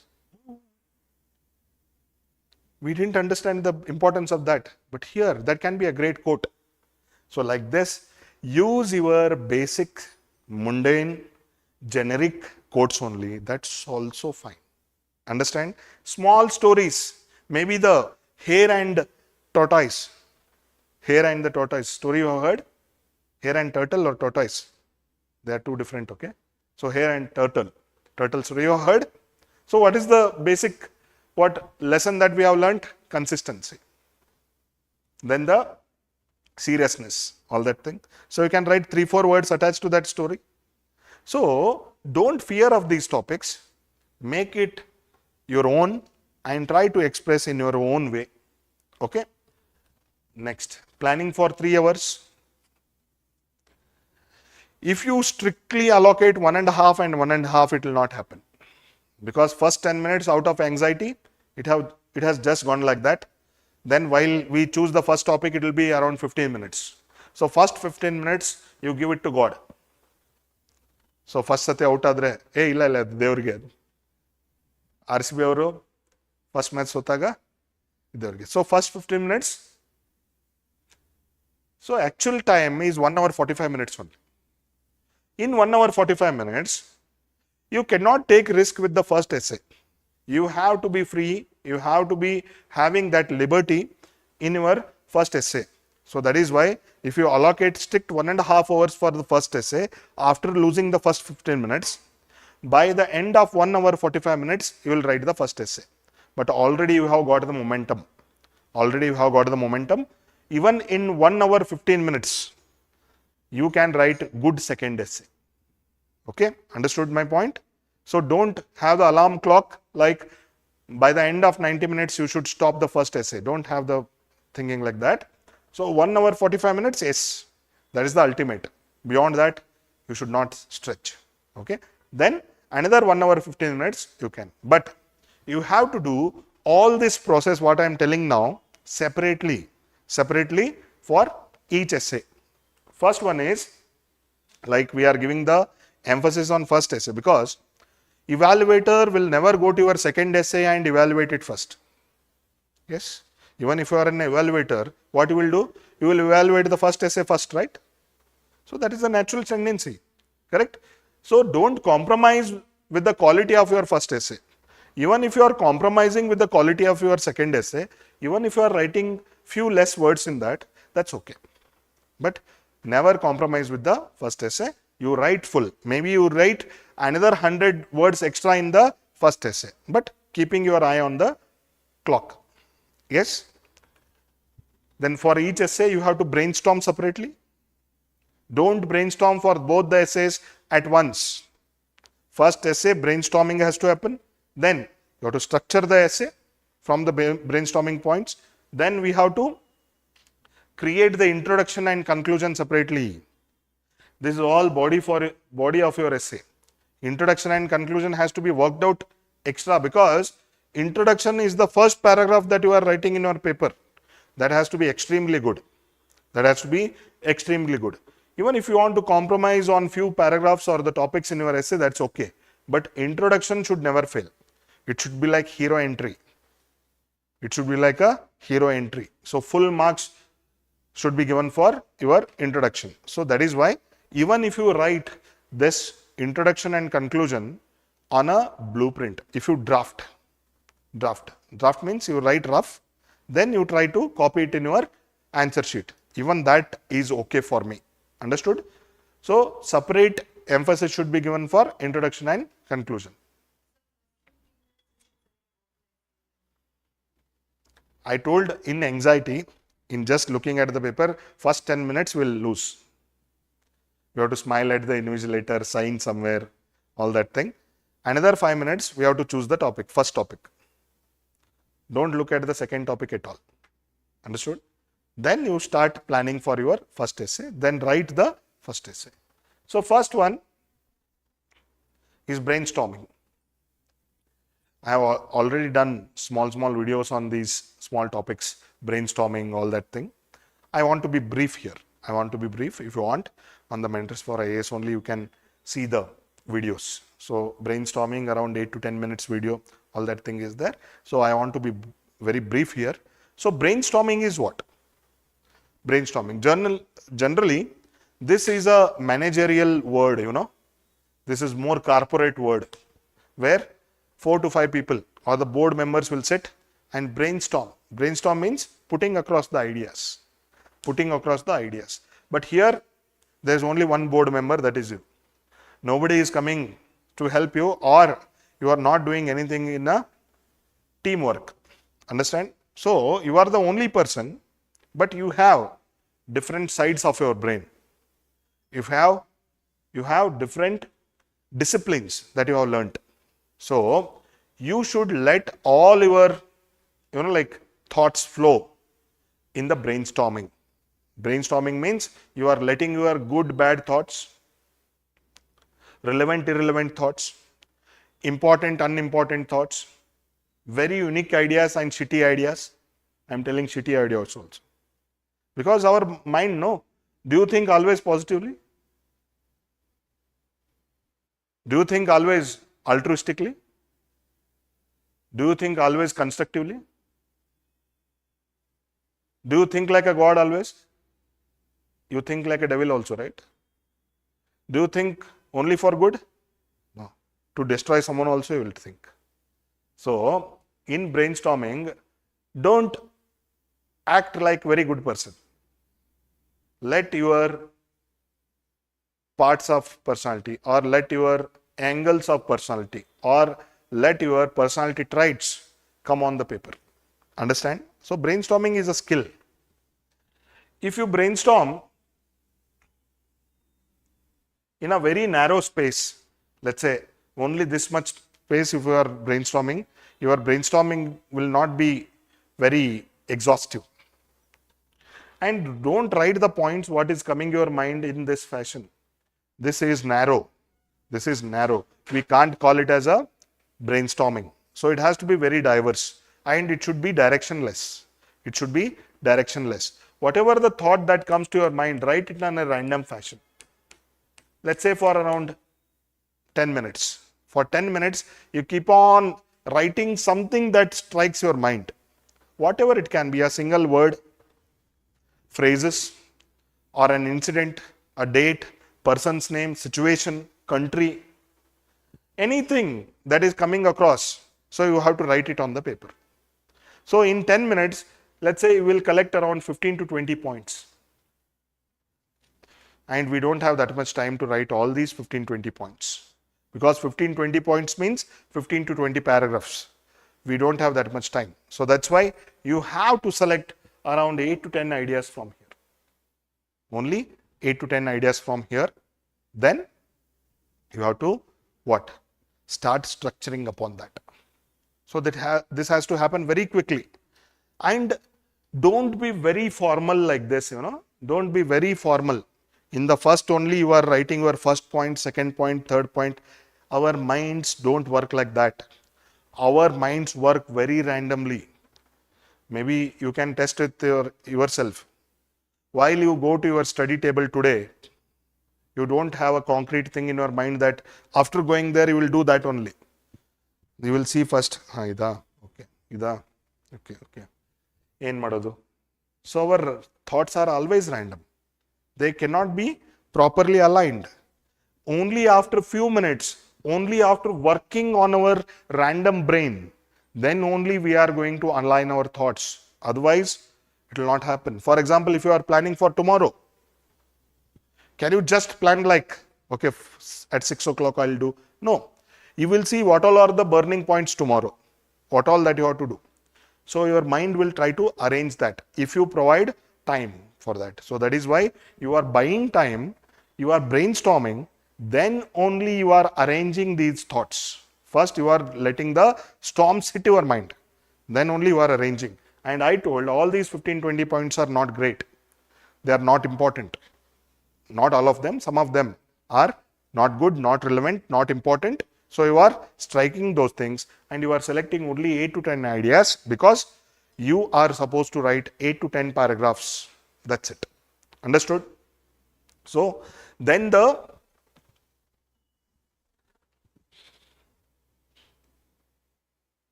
allowing all thoughts to strike your mind, broader and uncontrolled thoughts have to flow. And if you are not getting any random thoughts or like these 15 to 20 thoughts to you, there are certain ways to brainstorm. But that becomes again very narrow. I don't want you to do like that. Let your random thoughts flow. But initially, if you are not getting such random thoughts in the exam hall, then you have ways to brainstorm. WH questions, you know. You know WH questions? First, who, where, what, when, why, then how, many, which. So around at least 6 types of questions we have WH questions, correct? So if you write about this topic, why this topic, who are all important in this topic, which all places are important for this topic, when all the incidents have happened. So if you answer these questions, at least you will get around 6 thoughts over this. Yes. Then past, present, future of that topic. But never mention these in your answers. In the essay booklets, you should not write past, 1 paragraph, present, 1 paragraph, future. Don't do like that. But your brainstorming can be this. Without mentioning these words, you have to write your paragraphs. Okay. Then this is spatial, geospatial. Yes, local. For example, if the topic is on, again, climate change. So how locally it has affected in your vicinity. Sub-regional, maybe district level. Then regional, your state. Then national, India. Then the global aspects. So can you brainstorm like this? Here around 5 ways of dealing with the topic will come. Yes. So here around 3 ways of it. Then we have our own mundane way, social, political, cultural, economical, but never mention these words in your paper.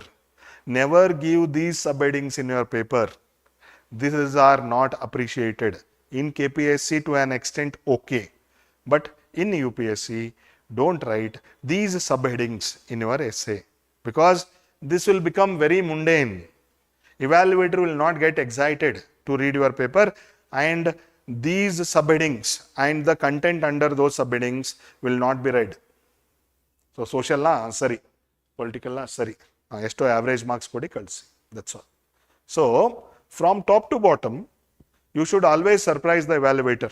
Don't give him any expected or like the predictable things. Don't give that person any predictable thing.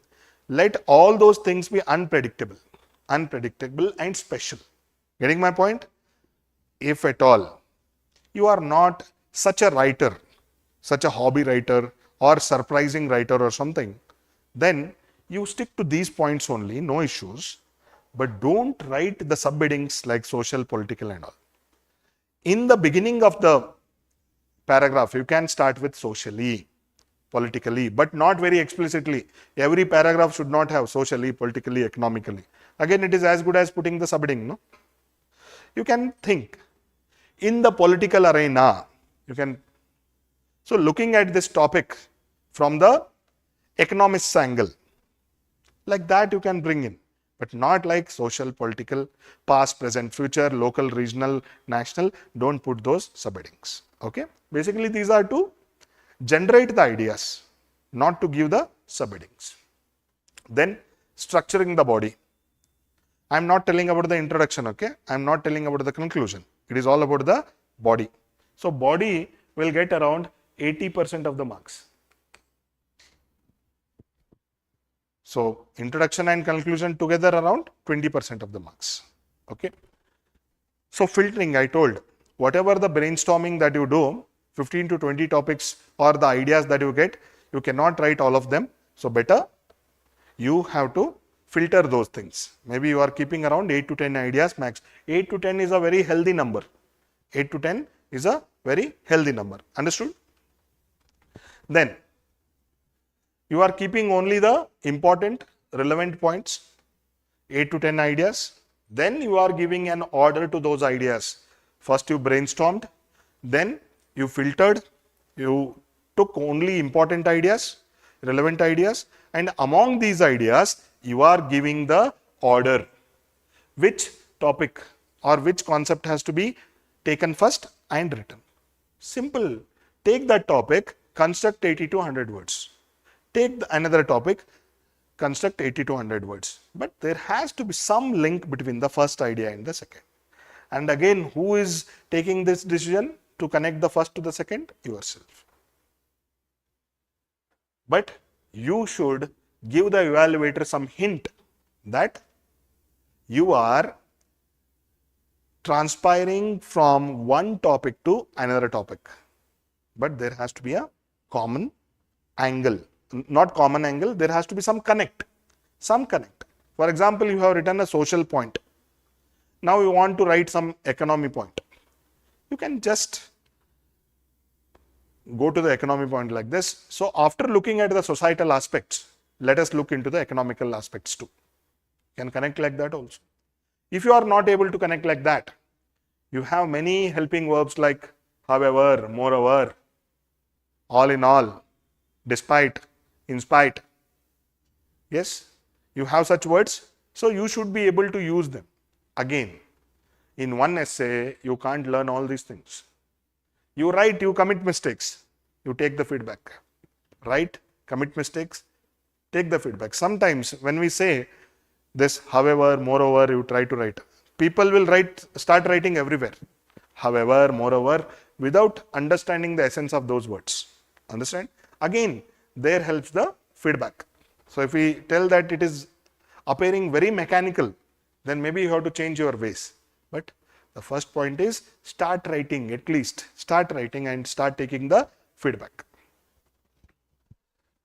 Then ordering means out of those 8 to 10 ideas only you are giving the numbers to them so that they are arranged in a proper fashion. Otherwise, you cannot remember everything. So give the numbers. If there are 8 to 10 ideas left here, like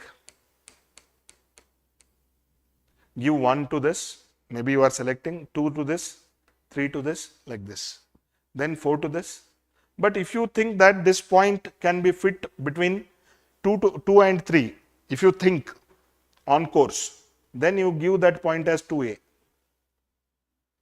Don't give it 5, 2A, because you are putting after 2 before 3, like that.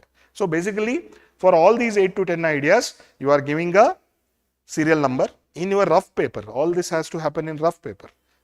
Then you are picking that topic and writing 80 to 100 words or 8 to 10 sentences about that idea and proceeding further. And I told between 2 paragraphs there has to be some organic linkage. If you are failing to do that in initial essays, that's okay. You can use the words like however, moreover, such 10 to 12 words are there, so that I'll try to help with. Then it is better to write few subheadings, creating subheadings. Again, don't write these social, political, I told na, those brainstorming points should not become your subheadings. Subheadings can be some beautiful lines, some creativity of yours. Maybe you can write question mark or questions in your subheadings. Questions, you can write questions in your, for example, it is about the fate of India in poverty reduction. So you can write, can we reduce the poverty in next 20 years? That can be a subheading. And you answer that. Don't leave that open. You can answer that question. So even in subheadings, you can write the questions, or you can write quotes also.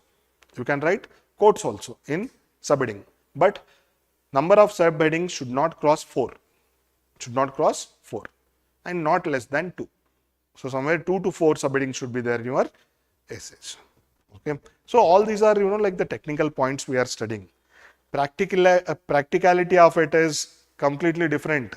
You will get to know the feel of it only when you start writing. Understand? Then introduction.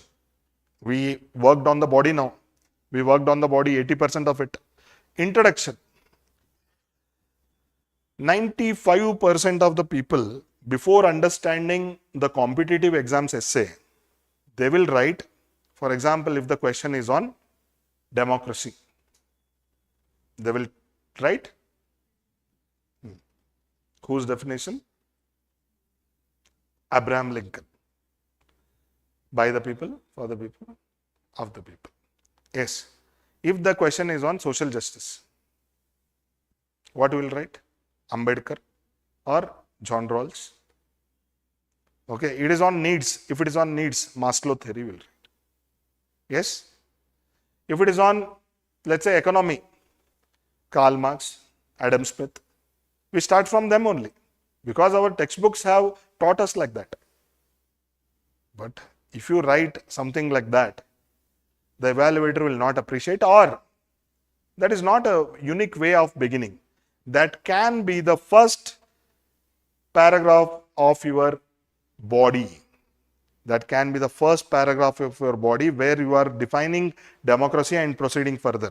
But introduction has to be something which is very interesting, very interesting. Generally, we don't miss the first 5 or 10 minutes of the film, right? Yes or no? We know, we have read about the reviews of the film and we have understood that, yes, this is a social movie. This is on some social values. Yet we go to see it and we don't want to miss the first 5 or 10 minutes because there will be some interesting thing, That interesting thing, if we miss, maybe will not feel the entire cinema at all. Or somewhere this introduction, somewhere this opening of the film is appearing later in the film so that you make a connect. That is how you will get, surprised. I'll give one example. Usually, our essay writing is as good as a movie directing also. Movie directing. So, how do you keep the audience on the edge of seat? That is equally important. Yes or no? Even you have to keep the evaluator on edge of the seat. That person will be, yavag barate. So like that it should be. Understand? So, I'll give one example. If you want to see that movie, you can see. The movie name is,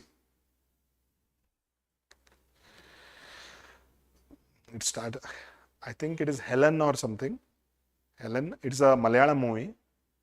Okay, I'll give you the name later. I think it starts from H, it is Helen only. I'll reconfirm it. Basically, in that movie, the girl will get stuck in a freezer of a restaurant. What is that movie name? Huh? Helen only, right? Yeah. So, she gets stuck in the freezer overnight. By overlooking of the manager, she gets stuck in the freezer. And no phone to call, nothing. She struggles overnight. Somehow she gets out. All that ends in a good note. But in the beginning of the movie, there will be one scene. First 3 to 4 minutes, that scene.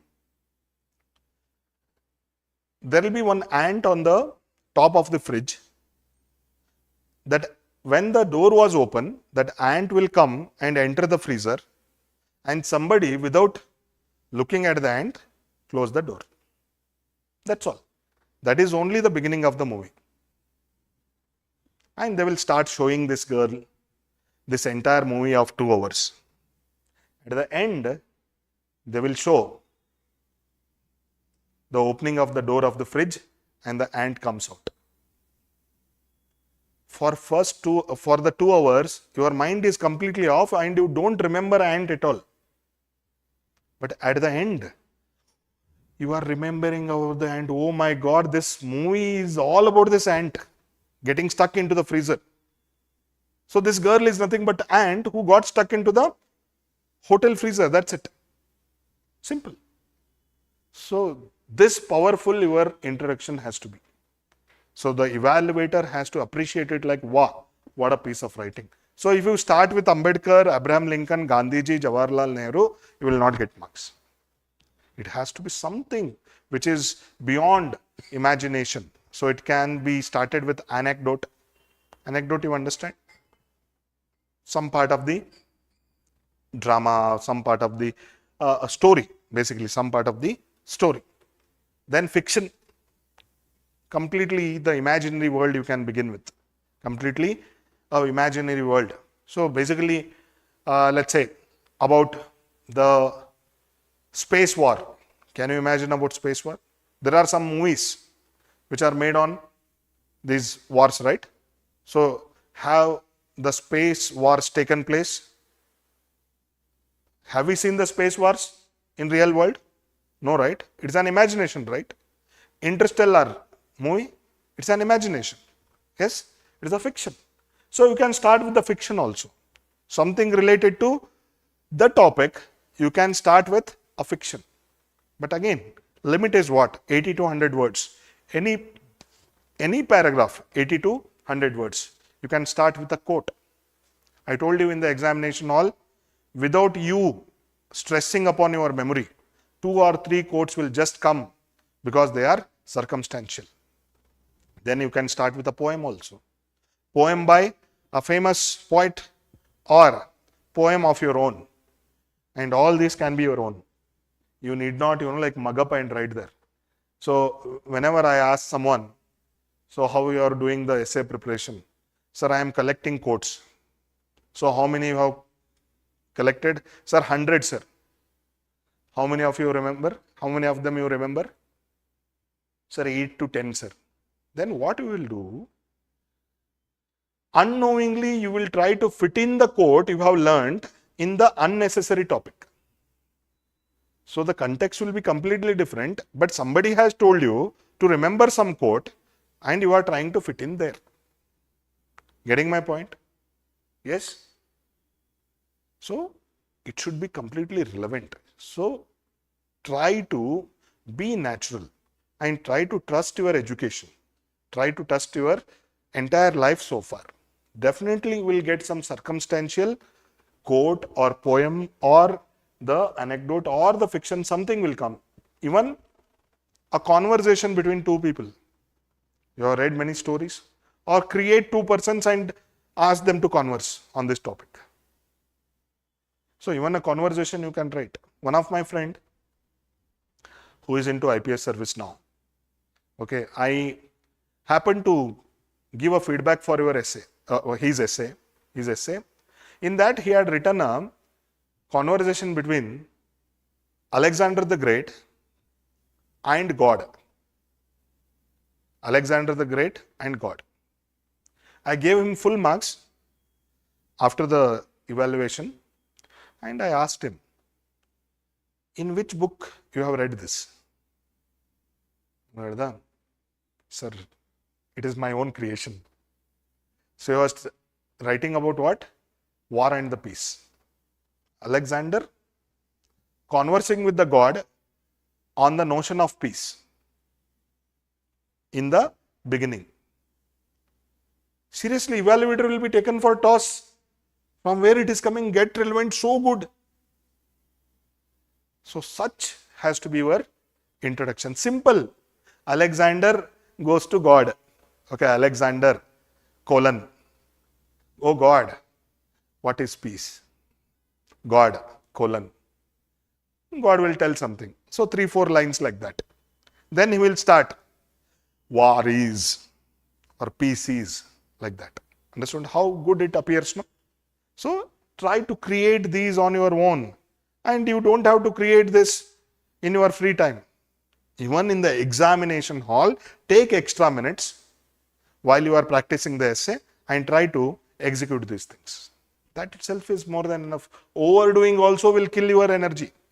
Overdoing, kill the surprise also. Understand? So, do this in the examination hall, maybe take 10 minutes extra. And again, feedback system. You cannot take risk in the mains examination directly. We have to tell that it is suiting you or not. Got it? Yeah. Then, body is done, introduction is done. Towards the end. Towards the end means it is not conclusion. Conclusion is a separate thing. While you end your essay before the conclusion is separate thing. This towards the end is part of your body, not conclusion. I'll tell the conclusion later, but you have to write the solution part. Throughout the essay, you might have raised questions. Throughout the essay, you might have raised the questions. There is one way of doing it. You raise a question, address it. Question number 1, solution. Question number 2, solution. You go on doing like this in the paper, or you have raised the question and at the end you are giving the answers to it. So it is basically solutions. And since we are becoming officers, we are becoming civil servants, these solutions are very much expected from us. Without solution, our essay will become incomplete. You have to have solutions. Understand? So how those solutions have to be? You cannot write, our society has to improve. Okay, literacy has to improve. Our birth rate has to be this. You are not politicians. You are the administrators. You give proper way of, like achieving those things. Maybe some acts are there, some laws are there. Maybe you suggest amendments. Maybe you are writing about judiciary. You write about judicial reforms.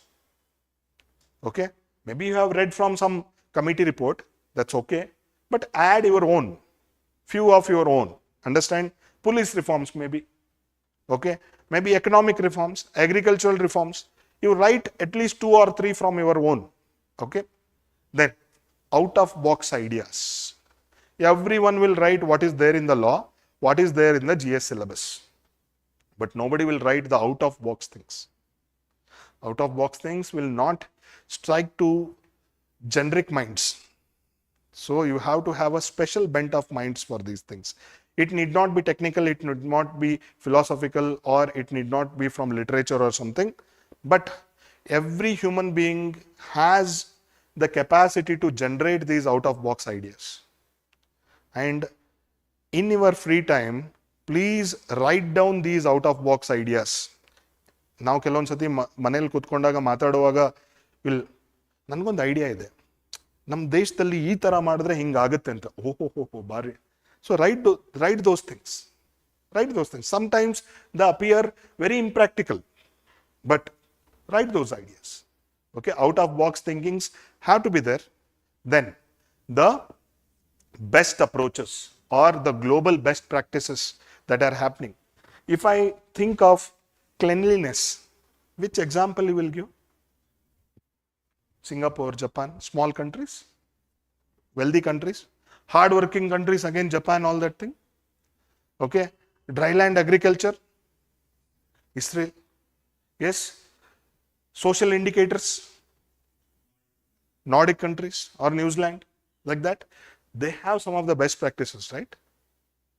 I've heard in Sweden, people have 1 month compulsory leave for child care.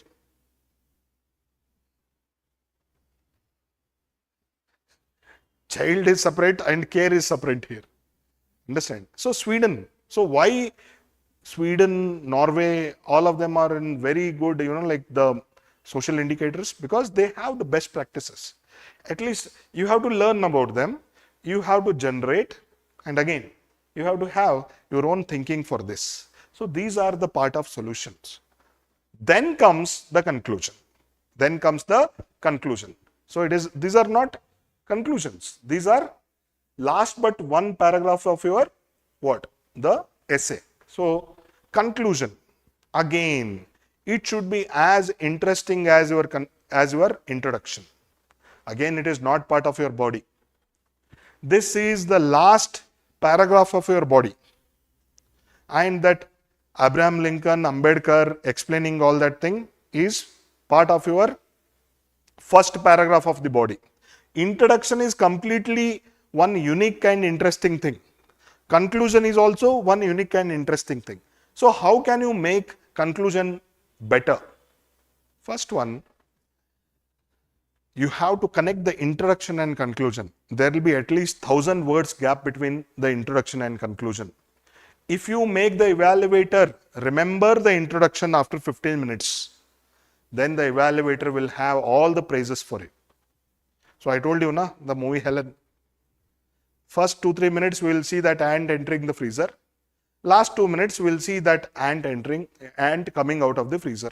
But the entire movie is about this, like concept of a girl gets stuck in the freezer. Simple. So your introduction and conclusion should have some logical climax. If you have started with poem, maybe the other half of the poem you will write at the end. If you have started with Gandhiji's quote, maybe we will end up with another quote of Gandhiji or another similar quote. If you have started a story between Ram and Rahim, you will give a proper conclusion to Ram and Rahim's story. If you have started the conversation between this Alexander and God, you will give a proper climax to the conversation of Alexander and God. Getting my point? So basically there has to be some logical connectivity between the introduction and conclusion. And mandatorily your conclusion has to be futuristic. Because once you become a civil servant, you are going to serve at least 30-35 years. You cannot be what? A mundane worker. You have to have a vision. You have to have a vision for any topic. Be it education, be it agriculture, anything, you should have a proper vision. So that vision has to be written in your conclusion. Okay. Then it has to be optimistic, necessarily optimistic, because we need the optimistic people in the administration. Yes or no? Somebody comes to your office and sir, this thing has not happened. Ille yakri bartira, ille nagatte. Who will come to your office next? You are there as a what? Troubleshooter. You are there as a troubleshooter. So you have to be optimistic about any problem. You should get unique solution. Understand? So it has to be necessarily futuristic. That means you have to have a vision and you have to have a positive mindset always. So this is how your conclusion should end. Okay. Then other mark switching points. Thesis statement. This is a thematic direction for your essay. You are not telling that in first paragraph you have written this, in second paragraph you have written this. No. Entirely on your body of the essay, you are telling how you have dealt with the topic. So generally thesis statement is like a thematic diagram of your essay. For example, you will go to any mall. You have hit the ground floor and there will be one kiosk there. One kiosk, it will tell you are here. It will tell you are here. Even you have to tell the evaluator that you are here. Everybody, don't write that. The evaluator will start expecting few things and tell the evaluator the same thing that what he has to expect. First floor is there, second floor is there, third floor eateries are there, fourth floor inox. So even for the evaluator, you give an idea. Initial part of the essay has explored the historical aspects of this topic. Then later on, it has dealt with the present problems. And finally, the essay gives solutions or the practical solutions for the ongoing problems. You write in 3 or 4 sentences what you are going to do in the entire 1200 words. Introduction is the first paragraph. Thesis statement is your second paragraph, which tells about the entire essay. It is not a summary of the essay.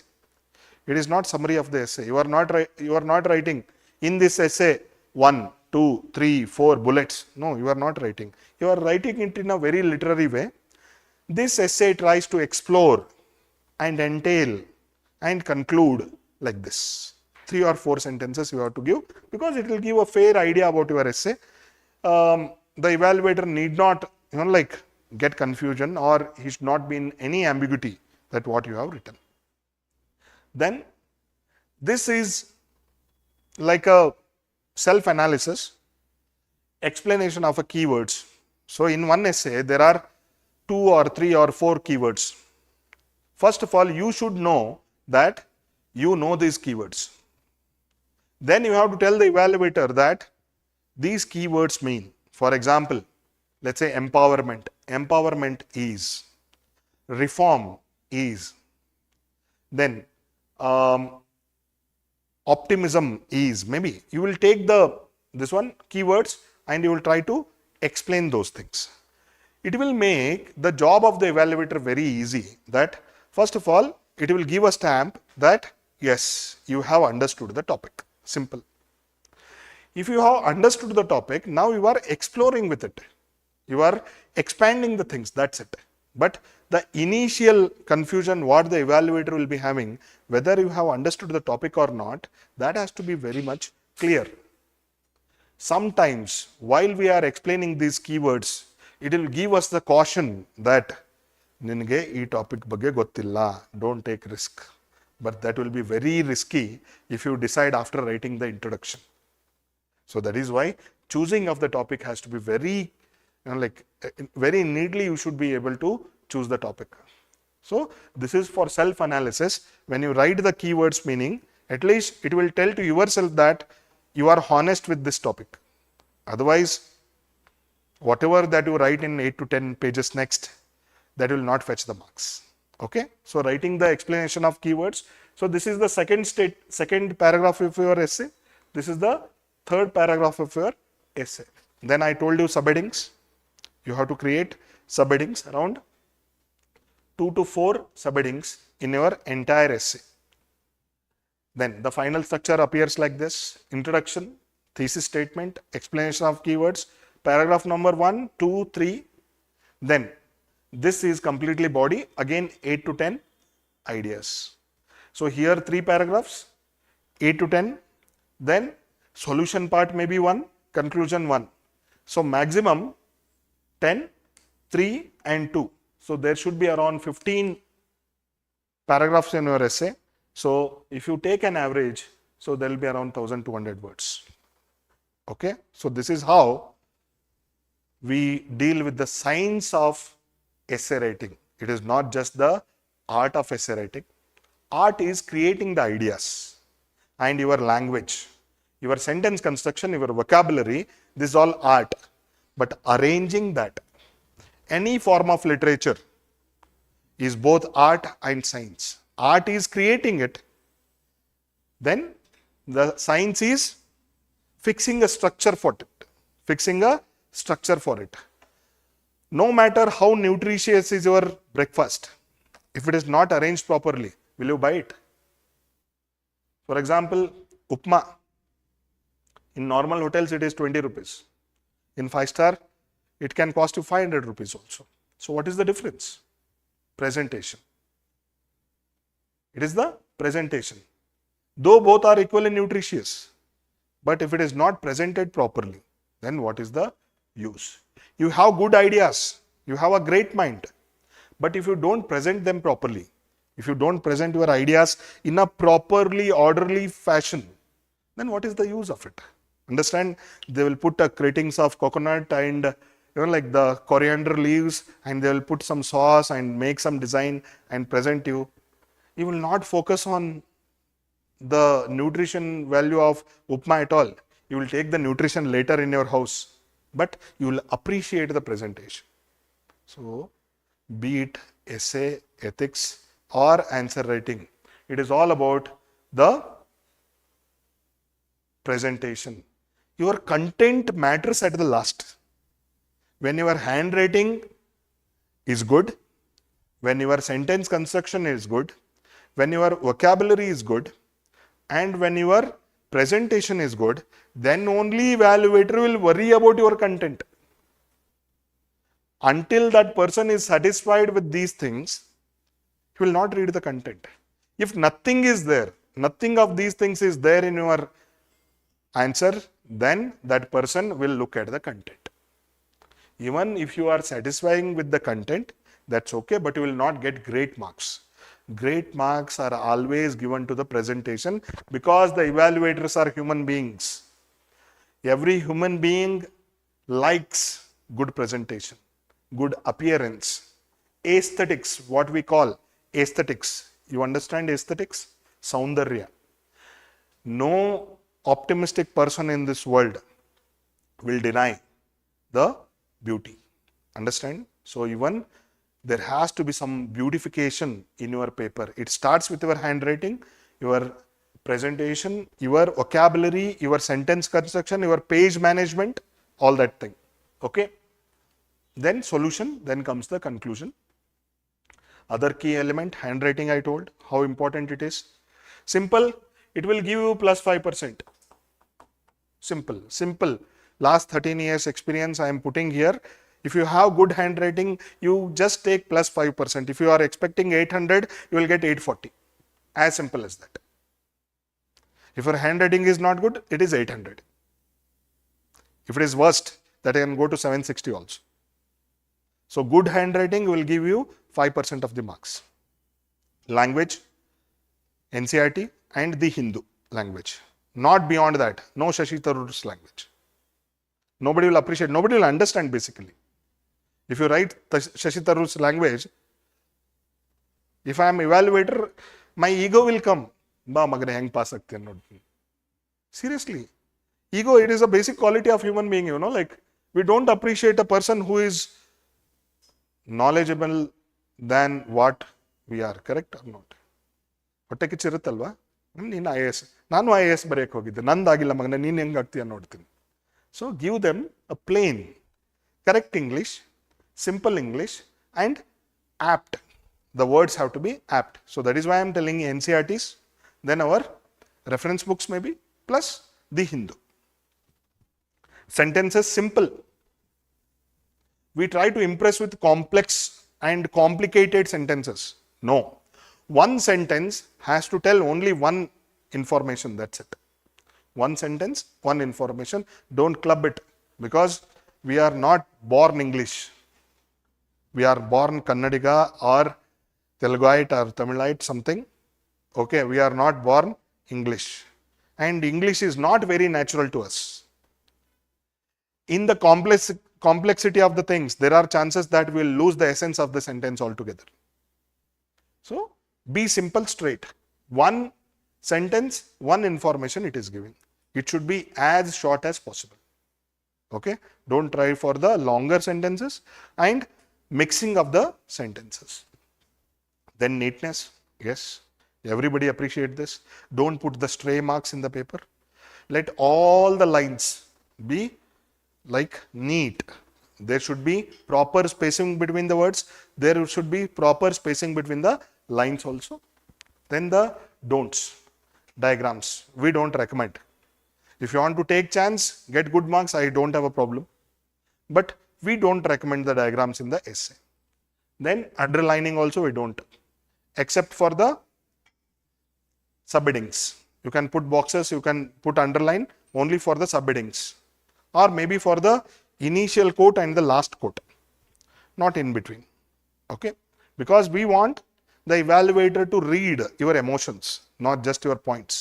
Read your emotions. The evaluator will get your emotions only that person when read the entire sentence of yours, entire paragraph of yours. Okay? Then not too small paragraphs, not big paragraphs. The number of words should be 80 to 100. So around 12 to 15 lines. 12 to 15 lines. Maybe 3/4 of your page. 3/4 of your page. That's it. Okay? 3-liners, 4-liners paragraph, completely discouraged. 1.5 page paragraphs or 2-page paragraphs, completely discouraged. And no bullets. No bullets at all. 1, 2, 3 or bullet, nothing. It should be a pure literary piece. Literary piece is just you are giving your words, your sentences, your paragraphs, nothing other from your words. Okay. So this is how we generally mark. This is how the generally marking of the essay happens. This is nothing to do with the content part. This is nothing to do with the content part. Sticking to the topic is general feeling that have you deviated from the topic? Organic arrangements from the first paragraph to second, second to third, third to fourth, if there is a linkage or not. Conciseness, are you able to express one idea within one paragraph of 80 to 100 words? Effectiveness, this is overall feel on the evaluator at the end of the essay. Then exact expression, what you are thinking, are you able to transpire into words or not? So that is what is the exact expression. Then coming to the content, these are the marks given to the content. 20 marks is generally kept for introduction. Then 10 marks for explanation of keywords. So whether you have understood the keywords or not. So that then thesis statement, that 3 to 4 sentences paragraph about your essay, what you are going to do next in 8 to 10 pages. Novelty in subheadings, not this social political, 0. Social, political, regional, international, 0. Okay. So how well you are creating the subheadings, so that will have around 5 marks. Ideas, these 8 to 10 ideas will have 5 marks each. 5 marks each. Then dimensions. Overall, are you covering all the angles or not? So that will have around 20. Then explicit and visible conclusion. So the last paragraph of your essay has to be conclusion. Has to be conclusion. So that has to what? Explicitly seen. You should not write conclusion, heading of conclusion. But last paragraph necessarily has to be a conclusion. Okay. And don't start the conclusion from the third or fourth paragraph from the end. Only one paragraph, 70 to 80 words, that has to be conclusion. Okay. So if you club all these things, 125 marks. Maximum that we can mark is around 75 for the present standard. Maximum, that is like God level essay. Only God can write such an essay. So that will get 75. We human beings, 65 to 70 is what we get the ultimate. This is possible. I have given this number to many people so far, but very few. Okay. Then you might ask me, sir, what about these 25 marks? 25 plus 125, 150, no? Actually, these are what? The subjective marks. Subjective in the sense, we are going to make the mixture of these two marks. We'll give 80% weightage to this and 20% weightage to this. Understood? Then we are going to mark you. So that's all. So anyways, I have made some smaller videos on essay also. And tomorrow we have one essay test, the open essay test. Okay. So you can write that essay tomorrow, because when we fear for something, that fear has to be what? Kicked as soon as possible. Otherwise, that will remain as a fear forever. If you are not good with, like the back reverse gear of your car, first thing is put the reverse gear, hit something. Anyways, insurance will be there, right? So like that, insurance is we people. Okay, start writing. Don't worry, start writing the first essay tomorrow. What we have, that will be free. That will be free. Anybody can write it. Okay. So meanwhile, we are going to conduct such programs even for answer writing also. Answer writing, be it ethics or the GS. Tomorrow at the same time, Arjun sir will be handling the ethics writing and the answer writing part. And as you all know, we are conducting the long-term test series, that is for 2025, and for the people for this year 2024, we are conducting 3 months test series also. So you can be part of any of these programs. This will put lot of discipline in your approach. Otherwise, we'll just waste the time like that, and the January comes, Again, we get back to our same mode of reading, that to GS. Okay, let us break away from this culture. Let us break away from this practice and let us give importance for this exam as a whole. So let us give full preparation for mains. Then let us worry about prelims only after January. Okay. So any thing that you want to add, anything that you want to suggest, or if you have any doubt.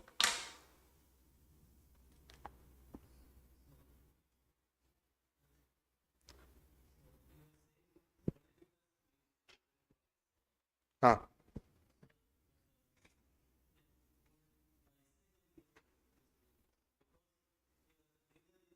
Essay can be political speech, no doubt about that.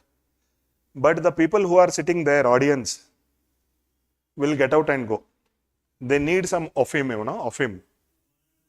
Hmm.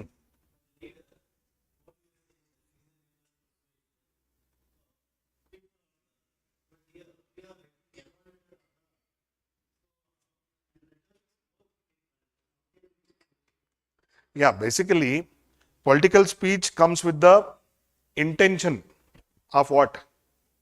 Of instigating is a negative word. Basically, you are mobilizing the energy of the people. Mobilizing the energy, you are making aware of the problems around. But generally, if you look at the political speeches, that is why I am using the word politics. Okay. So they are to generate questions. They are to mobilize the people. They are to, churn your emotions. Okay. So generally, political speeches, yeah, as you told, yes, there also we are trying to persuade the people. But persuade for what? So here in essay, you are persuading a particular section of the society. You are persuading the particular gender. You are persuading the particular region, religion. No, right? You are giving a wholesome, and more than anything, you are giving a solution. Political speech will be embedded with more kind of vigor. Vigor, You have to look at the speeches of Pawan Kalyan. Have you seen Pawan Kalyan? Yes. Look at his speeches. Even Modi's speech, I'll tell you. Okay. First, as soon as he come to dais, he will not look at the people. Bharat Mata Ki. Bharat Mata Ki. So unless Jai, Jai, Jai will not come, he will not start his speech. So in ethics, there are two types of persuasion. One is the central approach. You are going to the data, you are going to the topic and telling. The second one is the peripheral approach. Peripheral approach, you are not hitting the brain of a person, but you are hitting the emotions of a person. Whenever emotion is raised, your mind will not work. Your mind will not look at the positive and negative things. It will just need emotion. That's it. Modi is giving us emotions. Yes. Yes, Modi. 3 times, 4 times, 5 times. So this is the strategy. See, there are many things as far as psychology is concerned. Okay. Just I use this political speech because political speech is intending at particular result. But here, our result, what we are trying to get is not a narrow one. It is a whole. Yeah. Strict sense, I cannot tell this equal to this and this is not equal to this. It is not a science kind of. Just to give a comparison, I have told that. Okay. Yeah.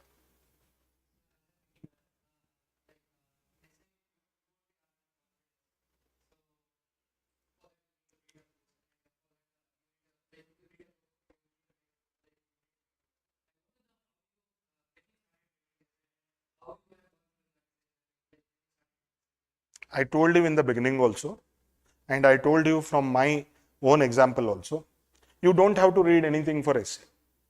Just you have to have the presence of mind in your exam hall. I mean, this practice sessions I'm telling.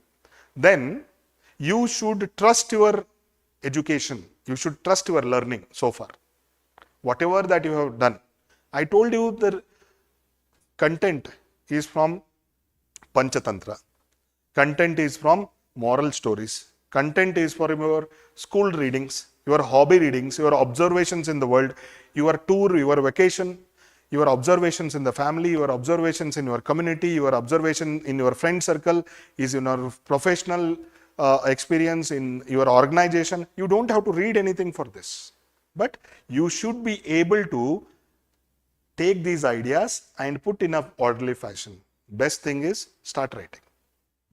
Even if you can write only one page, that's okay. Start writing. Start putting your emotions in the paper. Okay? Don't read anything. Don't read.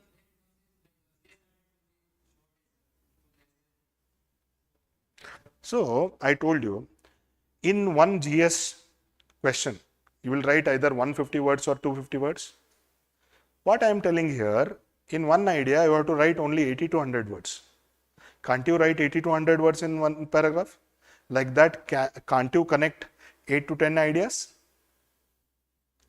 It is as simple as it is easier compared to writing the GS answers also. Only thing, you have to have that courage and free will to write. Understand? Some element of creativity you should have in yourself. Some element of creativity. You are not, don't write it like an exam. Write it like a love letter, Love letter. You are putting your heart out there on the topic, not on a girl or a boy. So write it on the paper as if you are putting your heart out for that topic. Understood? And we are there to guide you. We are there to give a feedback. So whether it becomes a good love letter or not, we are going to mentor you for that. Don't read anything for that.